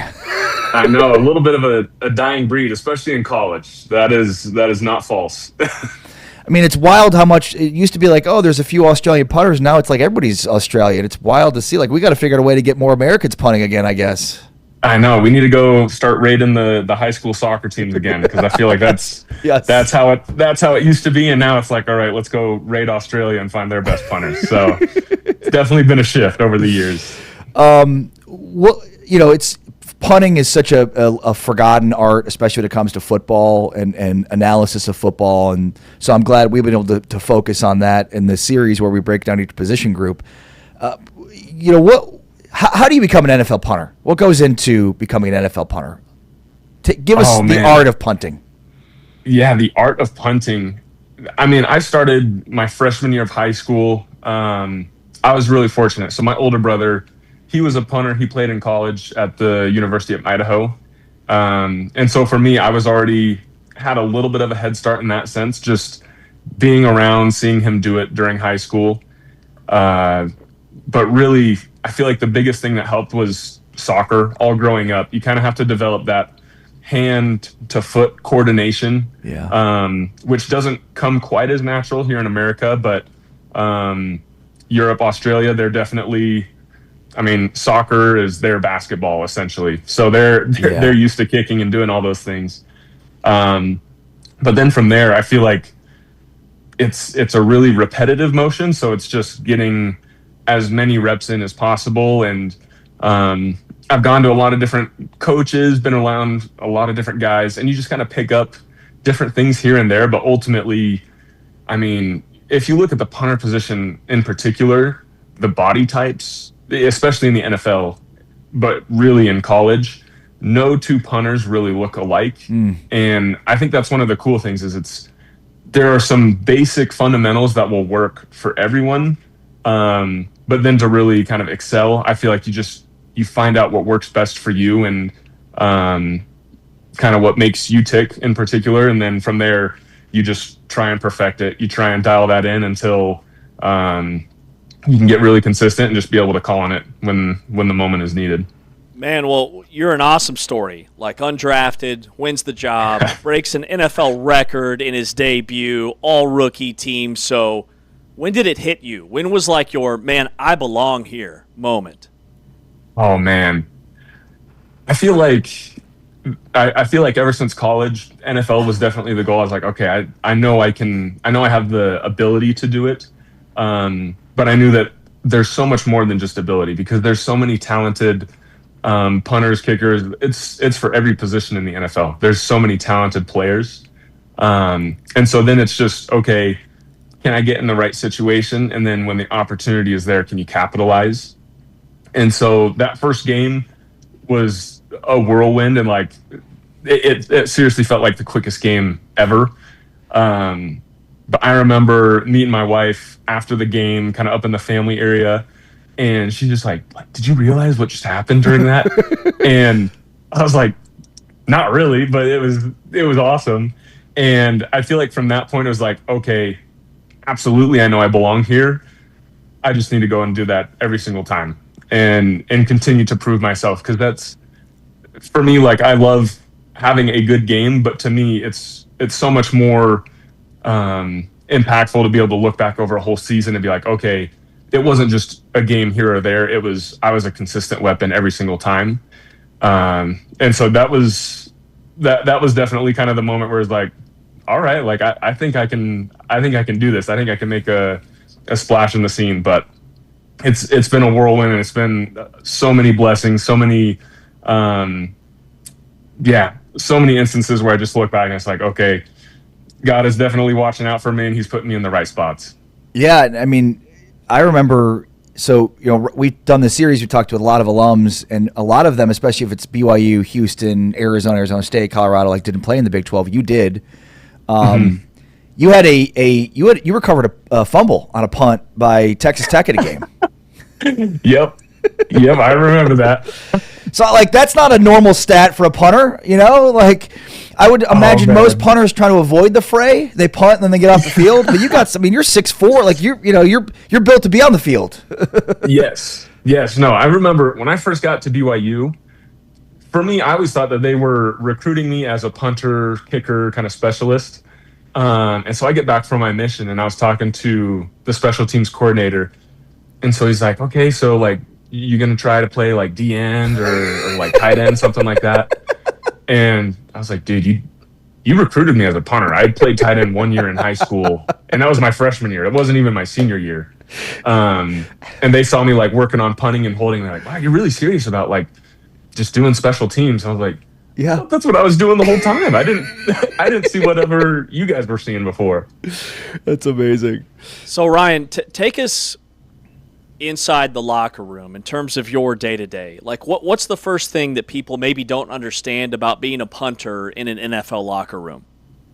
Oh man, it's so tough because I feel like even more in the NFL versus college, you are there to do a job, and so I feel like that's the biggest thing in the NFL too. Is it's you are there because they can rely upon you to do what you've been brought there to do. So if we need to flip the field, I need to hit a good punt. If we need to pin a team deep, they expect me to be able to execute. So for punting, there is not as much film study, I guess, or drill work in the same as another position. So other guys are physically and probably mentally very exhausted, especially in training camp where you're just kind of ramping up for the season. Those guys are in meetings 24/7, it feels like. And then if they're not, we're out on the field doing things. And so people might see us as specialists just kind of hanging out on our locker, or we have a little gym I'll go and shoot hoops in. And so they're probably just oh, he's just goofing around, just the specialist. They're just kind of playing ping pong in the locker room, doing whatever. And to a certain extent, we do just need to find ways to fill the time at times. But ultimately, I feel like that's all kind of part of what goes into it. Is so for me, I try not to make any moment too big or overthink things too much. Because I went through periods like that in college where I was like, okay, I need to be locked in, and I can't just be a normal specialist, and I need to show that I'm just totally here. And that was honestly when I performed at my worst, is because I was just in it 24/7. And it's kind of with everything. If you are so focused on something and you don't have balance in your life, I feel like that's where the burnout can kind of come in, 100%. Or you're just starting to overthink things. You're like, oh my gosh, can I do this? I've been thinking about this moment, and now I need to actually execute it. So yeah, day to day in the locker room, I feel like I just try to take each day as it comes. When it's time to work, it's time to work. I'm locked in there. There's no la-di-da kind of off in space. But then when we're outside of practice, I'll review my film, I'll look over things. But then after that, I know, okay, let's take a mental break and just kind of keep things compartmentalized as best as I can. I'm so curious about the strategy in punting. Obviously we would talk about some of the new punters in the Big 12, and there's guys that, they're long with 70 or 60, and and that's great, but obviously field position matters a ton, right? You don't want to be punting at 60 yards when you're at, the minus, your own 40, whatever, right? So, yes. Yep. So what, I'm sure that there's a yard marker where it's just full boot, just go as far as I can. But all right, what's the strategy when you're at the minus 40 or, at the minus 30? How do you take something off of your kick? Yeah, I feel like that's where especially at the NFL, you kind of start to see some separation. Yeah. Yes. And even for me this year, I had too many touchbacks. That was a huge area of improvement that I've gone into this offseason being like, okay, I need to just figure some things out and see what I need to do. But yeah, if you're at the minus 40, we call that kind of the gray area in punting because you hit a 60-yarder. Sure, you net 40 yards, but you miss an opportunity to have them. Now they only have to go 80 yards rather than maybe 90 if you can pin them at the 10 or even the 13, kind of in that area. Yeah. And so it's definitely, at least as a punter, you kind of face an internal battle there because you can be like, okay, I want to be greedy and just hit my biggest ball and take as many yards available. But as a team, they're relying upon you. Hey, we need to make a field position play. And so that might require you, instead of hitting a spiral, you hit an end over end to limit the distance and essentially force them into a fair catch and have to drive the length of the field even further. So there's some different kicks you can kind of do. You can try a banana. You can try a end over end. You could try the coffin corner, which is a little bit more risk versus reward because you're hitting a spiral, but the margin for error is a lot less just because, okay, if you hit it great, it could be a touchback, or you hit it a little bit outside and it goes to the 25 instead of the 15. And so you're always kind of weighing the pros and cons of each little nuance, each different kick that you could possibly pull out there. And so, yeah, that's where at the highest level, there's that separation of those who have really kind of dialed that in versus those who are still trying to figure it out.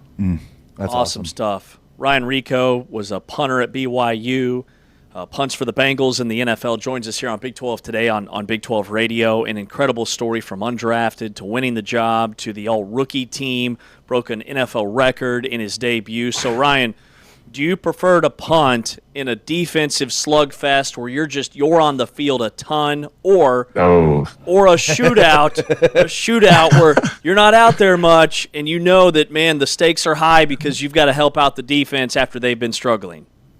Man, good question.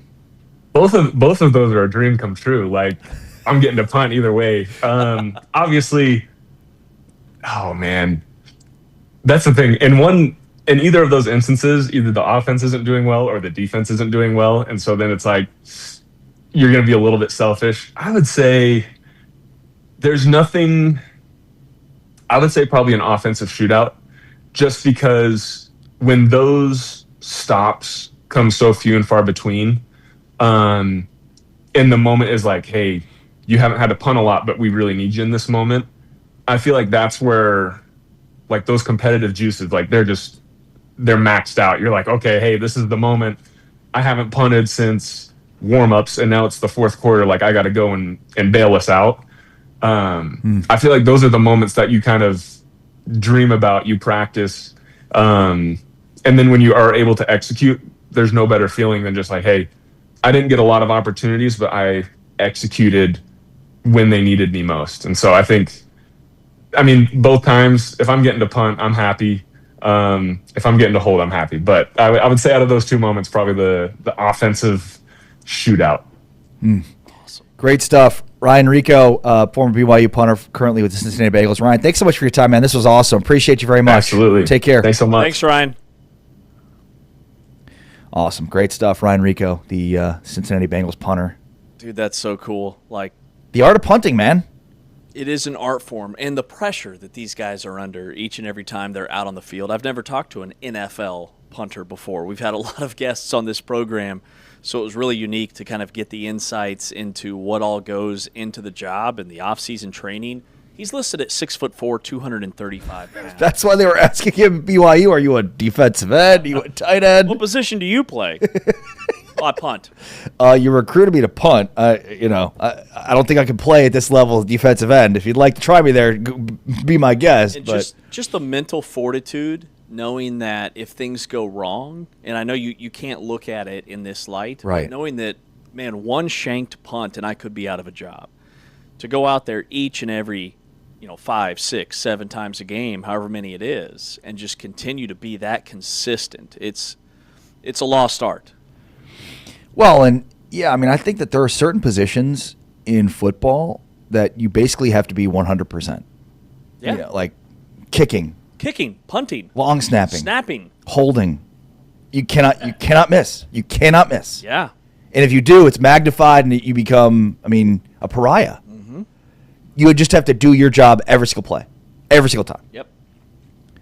So it's probably something we don't, it just doesn't stand out as much because you just expect that it goes the way that it's supposed to go every time. Well, and that's a great note about holding. I think holding is one of the more difficult things in sports that nobody talks Just about. ask Tony Romo. 1,000%. You've got a low line drive football spinning at you. You've got to get it down, spin the laces to the front, and do it in like 0.3 seconds. Yeah. It's amazing. All right, there's a look at the top 5 newcomers at the specialist position in the Big 12, and then Ryan Rico joined us as well as we continue our series because, remember, off-season optimism is mandatory. Via Modelo. We salute you, full-time fans. There is no off-season here on Big 12 today. All right, the final whistle is next with James Wesley and Amari Temkin. We are presented by Modelo, heard on TuneIn, watched on Big 12 Studios. Check out the top plays from the Big 12 men's basketball starting 5.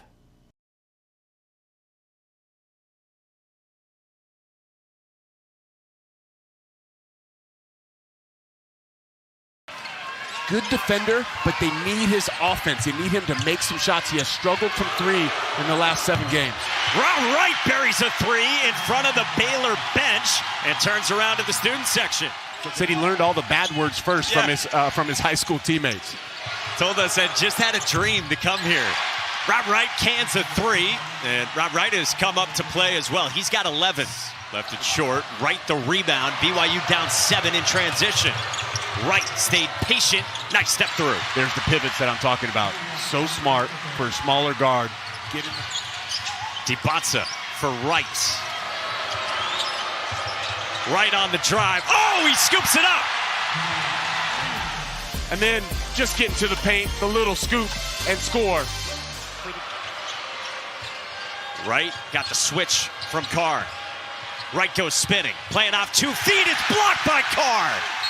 Wright scores it, and a foul! DiBanza did something really cool after the BYU win in their press conference. And you see it right there. And this is a good segue, so we see Wright the third knock it in. Court pressure, maybe try to get time off the clock. DiBanza kick out. Wright elevates for 3 and rattles it down. Already his second of the day. In there, my diet hasn't been very good because of the cougar tails here that we ate before, but so good. Wright with the whistle +1. But Rob Wright is on a tear. BYU up 4 with 3:14 to go on F.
presented by Modelo, heard on TuneIn, watched on Big 12 Studios.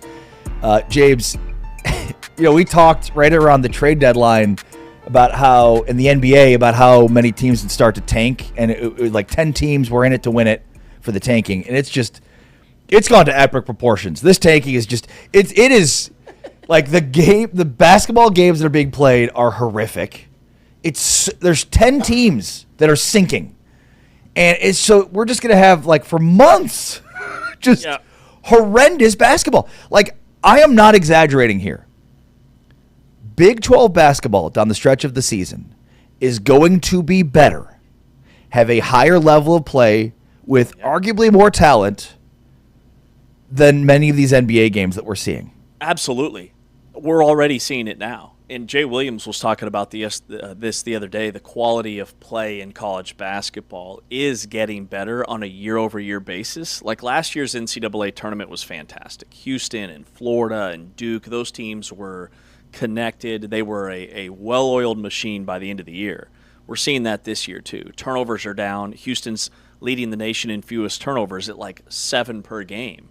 The Arizona or the Iowa State-Houston game had 10 combined turnovers in that game, which, whether shots are falling or not, basketball, when teams are taking care of it and valuing possessions, it is great. I mean, it is an amazing, fun sport to watch.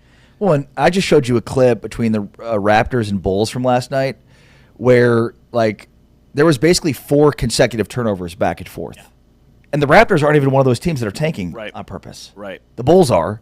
The Bulls have lost 7 straight since trading their roster. The Mavs have lost 9 straight. I mean, this is really incredible to see. Like, this is tanking at an epic level that we've never seen before. And it's all due to this freshman class. And there's right now, basically, like you said, 8 to 10 teams that are actively tanking their season. They've made roster moves. They've brought up G League guys. They've got a bunch of 10-day contracts. But that means 7 or 8 teams are going to be really disappointed because they don't have the first or second pick overall. True. And watching that clip you just showed me during the break, was that Grady Dick? Was he one of the Raptors players that had a bad turnover? Missed a layup, had a turnover, then they threw it over his head out of bounds, and he's had a pretty nice NBA career. But the other guys, like A.J. Bonsa and Darren Peterson and Koa Pete and Braden Burries and Tunde Yesufu and Kingston Flemings are going to dominate in their rookie seasons in the NBA. There is no doubt in my mind that this is probably the best draft class of all time. Not just in the Big 12. Well, at least going into it, it's being collectively. It looks like it could be, and certainly we're close to it and seeing a lot of these guys in the Big 12. Obviously, it remains to be seen. Just how bad it is. It's crazy. Like Sacramento has now lost, I think, like 17 in a row. Something They're crazy. Bad. They have 12 wins. 12 wins. Washington has 14. Indiana, the Pacers, the Nets, the Jazz, the Pelicans. 4 of those 5 teams only have 15 wins. You mentioned the Bulls are tanking. Like, they're 24-31. Oh, they're sinking. Only 7 games below 500, and they're like, nope. But they were 500, and then they traded all their players, and it's a joke. They're like, those guys in college are better than anybody we have now. Literally. And I look at, all right, best drafts of all time. So 1984, you had MJ, you had Stockton, you had Hakeem Olajuwon, Charles Barkley. 85, you had Patrick Ewing and Karl Malone and Chris Mullin, Detlef Schrempf, Oakley, Dumars. 96 is probably at the top of my list because you had Allen Iverson, you had Kobe, Marcus Camby, Ray Allen, Steve Nash, Stephon Marbury, Antoine Walker. Like, that is a deep draft. And then 2003 with LeBron and Dwayne Wade, Carmelo, Chris Bosh, David West played a long time in the NBA. Kirk Heinrich. Kirk Heinrich. He played a long time in the NBA. He's on this list. I know. Kyle Korver. But this upcoming draft, I mean, those are deep drafts. This one, in my eyes, will go down as the best draft in NBA history. And this is not just, something's really happening here in the NBA where that's forcing this. In fact, Adam Silver, according to Shams yesterday, Adam Silver informed the league's 30 general managers on Thursday that the NBA plans to make anti-tanking rule changes for next season. What does that mean? How do you enforce that? What is anti-tanking? So there's a couple of like maybe that they set the lottery around like the trade deadline, basically. Okay. So like I like that idea. You're locked in a certain period of time. I like that idea. I like that idea a lot. It gives those NBA teams more time to scout, knowing where they're going to be picking. It eliminates yes, that's the move. Yeah, Why are we waiting till late June? The problem is you have the same. Like you're gonna have the same problem for the first 3 quarters of the season that are half of the teams season. would tank that early. Yes. Now, given this year you had teams that decided to tank kind of later on in the year, like I think Milwaukee and Chicago are in that category. But like, yeah, you're gonna you have a draft class like this. Like this isn't a surprise. This draft class is this good. There's certainly some surprises in this draft class. Mm-hmm. Kingston Flemings, Wagler, right? Some of those guys that were not expected to be. But like, I think going into the season with DeBanza and Peterson, there was a feeling like teams would tank from the start. Mm-hmm. So what? There were 2 Big 12 players taken in the top 10 of last year's NBA draft. That was VJ Edgecombe at number 3 and Yegor Dimon at number 10. Both of those guys have had fantastic rookie seasons. VJ Edgecombe is averaging 15 points, 5 rebounds, 4 assists. He's playing 35 minutes a game for the Sixers. Yegor Dimon has been a real bright spot in the NBA. 25 minutes per game. He's averaging 11 points, 3 rebounds, and 3 assists. And remember, he couldn't score at BYU last year. He was not a natural scorer. So for him to be scoring 11 points in the NBA in 25 minutes tells me that his ceiling is really high and he's going to have a long, successful NBA career. Where would those guys rank in this year's Big 12 freshman class? Good question. Like VJ Edgecombe was phenomenal at Baylor last year. He averaged 15 points per game. Yeah, I mean, he was by far the best freshman last year in the Big 12. I'm not even sure he'd be the top 5 this year. Agreed. I think he'd be top 5. Yeah, not top 3. But not top 3? No, he wouldn't. I mean, I think he's. He'd be somewhere between Flemings and he'd probably be 4, I would think. I mean, his numbers and based Banza, Peterson, Koa Pete, VJ, Kingston Flemings. Man, I think Kingston Flemings might be better. Yeah. I mean, neither of them are great 3-point shooters. They're very similar. I think VJ Edgecombe is probably on the same level as like Braden Burries at Arizona. And I loved VJ's game, and I still do. And man, I would have loved to have seen him spend one more year in college, but I get it. He skyrocketed on the NBA draft boards right before the draft. But what does that say about these freshmen in this league? They could all be NBA superstars right away next year. Like, I just don't see a ton of, that's going to be a miss. I mean, Kingston Fleming's not a great 3-point shooter, but the NBA is so wide open, he's going to be SGA light right away. His mid-range game is filthy. Well, I don't think we can downplay how big of a deal this is for the Big 12. We've already seen television ratings increase year over year pretty dramatically this year for college basketball overall, and I think there's a relationship here. Like, fans of those 10 NBA teams have checked out of their NBA teams. Mm-hmm. And because of that, they might want to do some advanced scouting to watch some college basketball. But it's also way more intriguing. It's a better product right now. So, like, all anybody wants to talk about with the NBA is why everything sucks right now and why, taking sucks and this and that and the other. And meanwhile, you turn on college basketball, it's like, man, these guys are great and they're playing for each other. And normally, I think just the general public and fans tune in to college basketball during March Madness. But now we're starting to see that creep up. So the Big 12 is benefiting spectacularly from that. It's a combination of this freshman class, which the Big 12 benefits from, and all these teams tanking. It's just this perfect storm that's allowed the Big 12 to be kind of front and center when it comes to college basketball. Like, there's no question right now, there are a lot of NBA games you're going to watch that the Big 12 is better than, which that's insane. I'm not so sure that the Sacramento Kings could beat Arizona or Houston right now. I mean, that's a legitimate thing.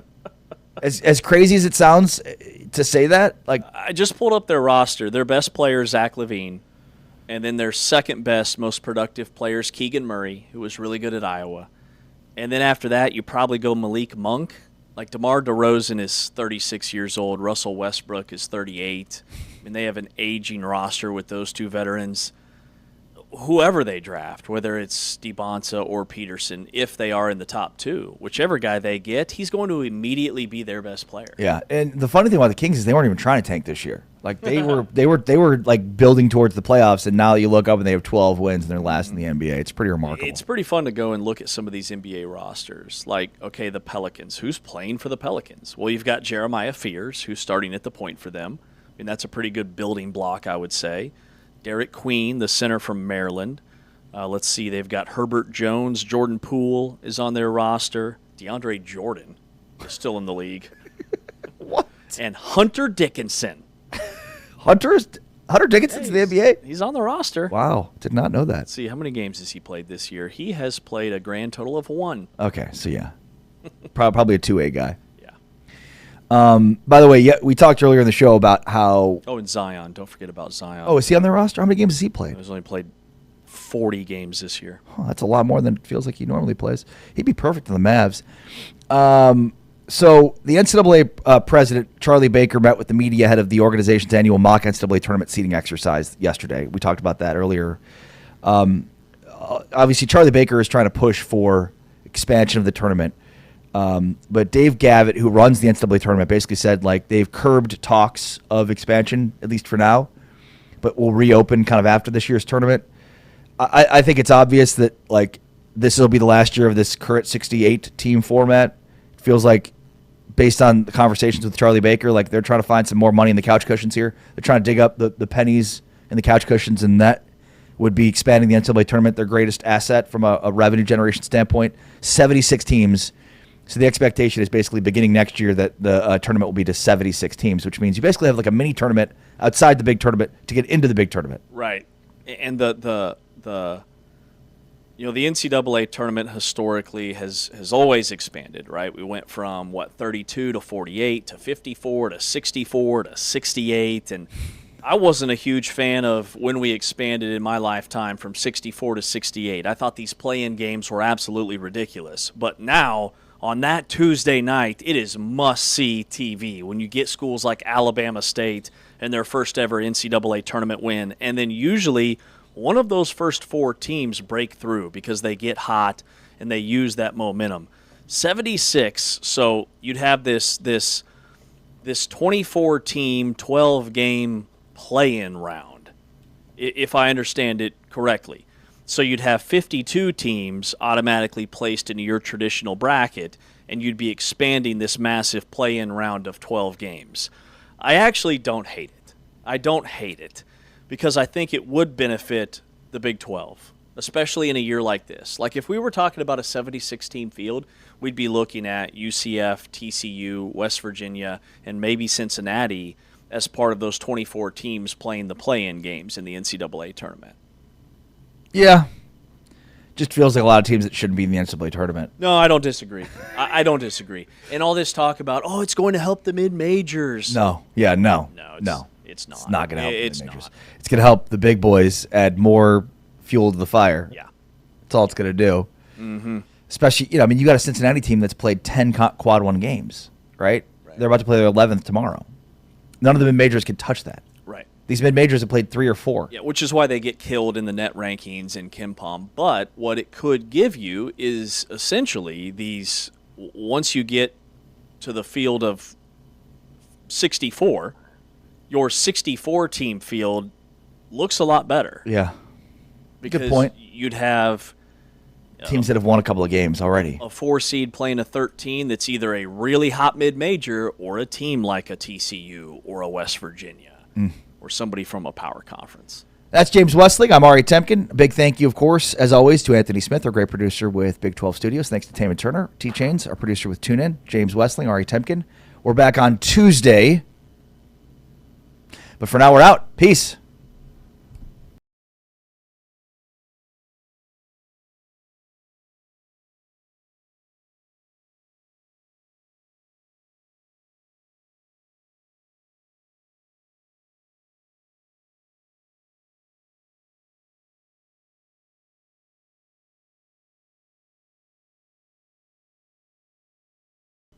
Check out the top plays from the Big 12 Women's Basketball Starting 5.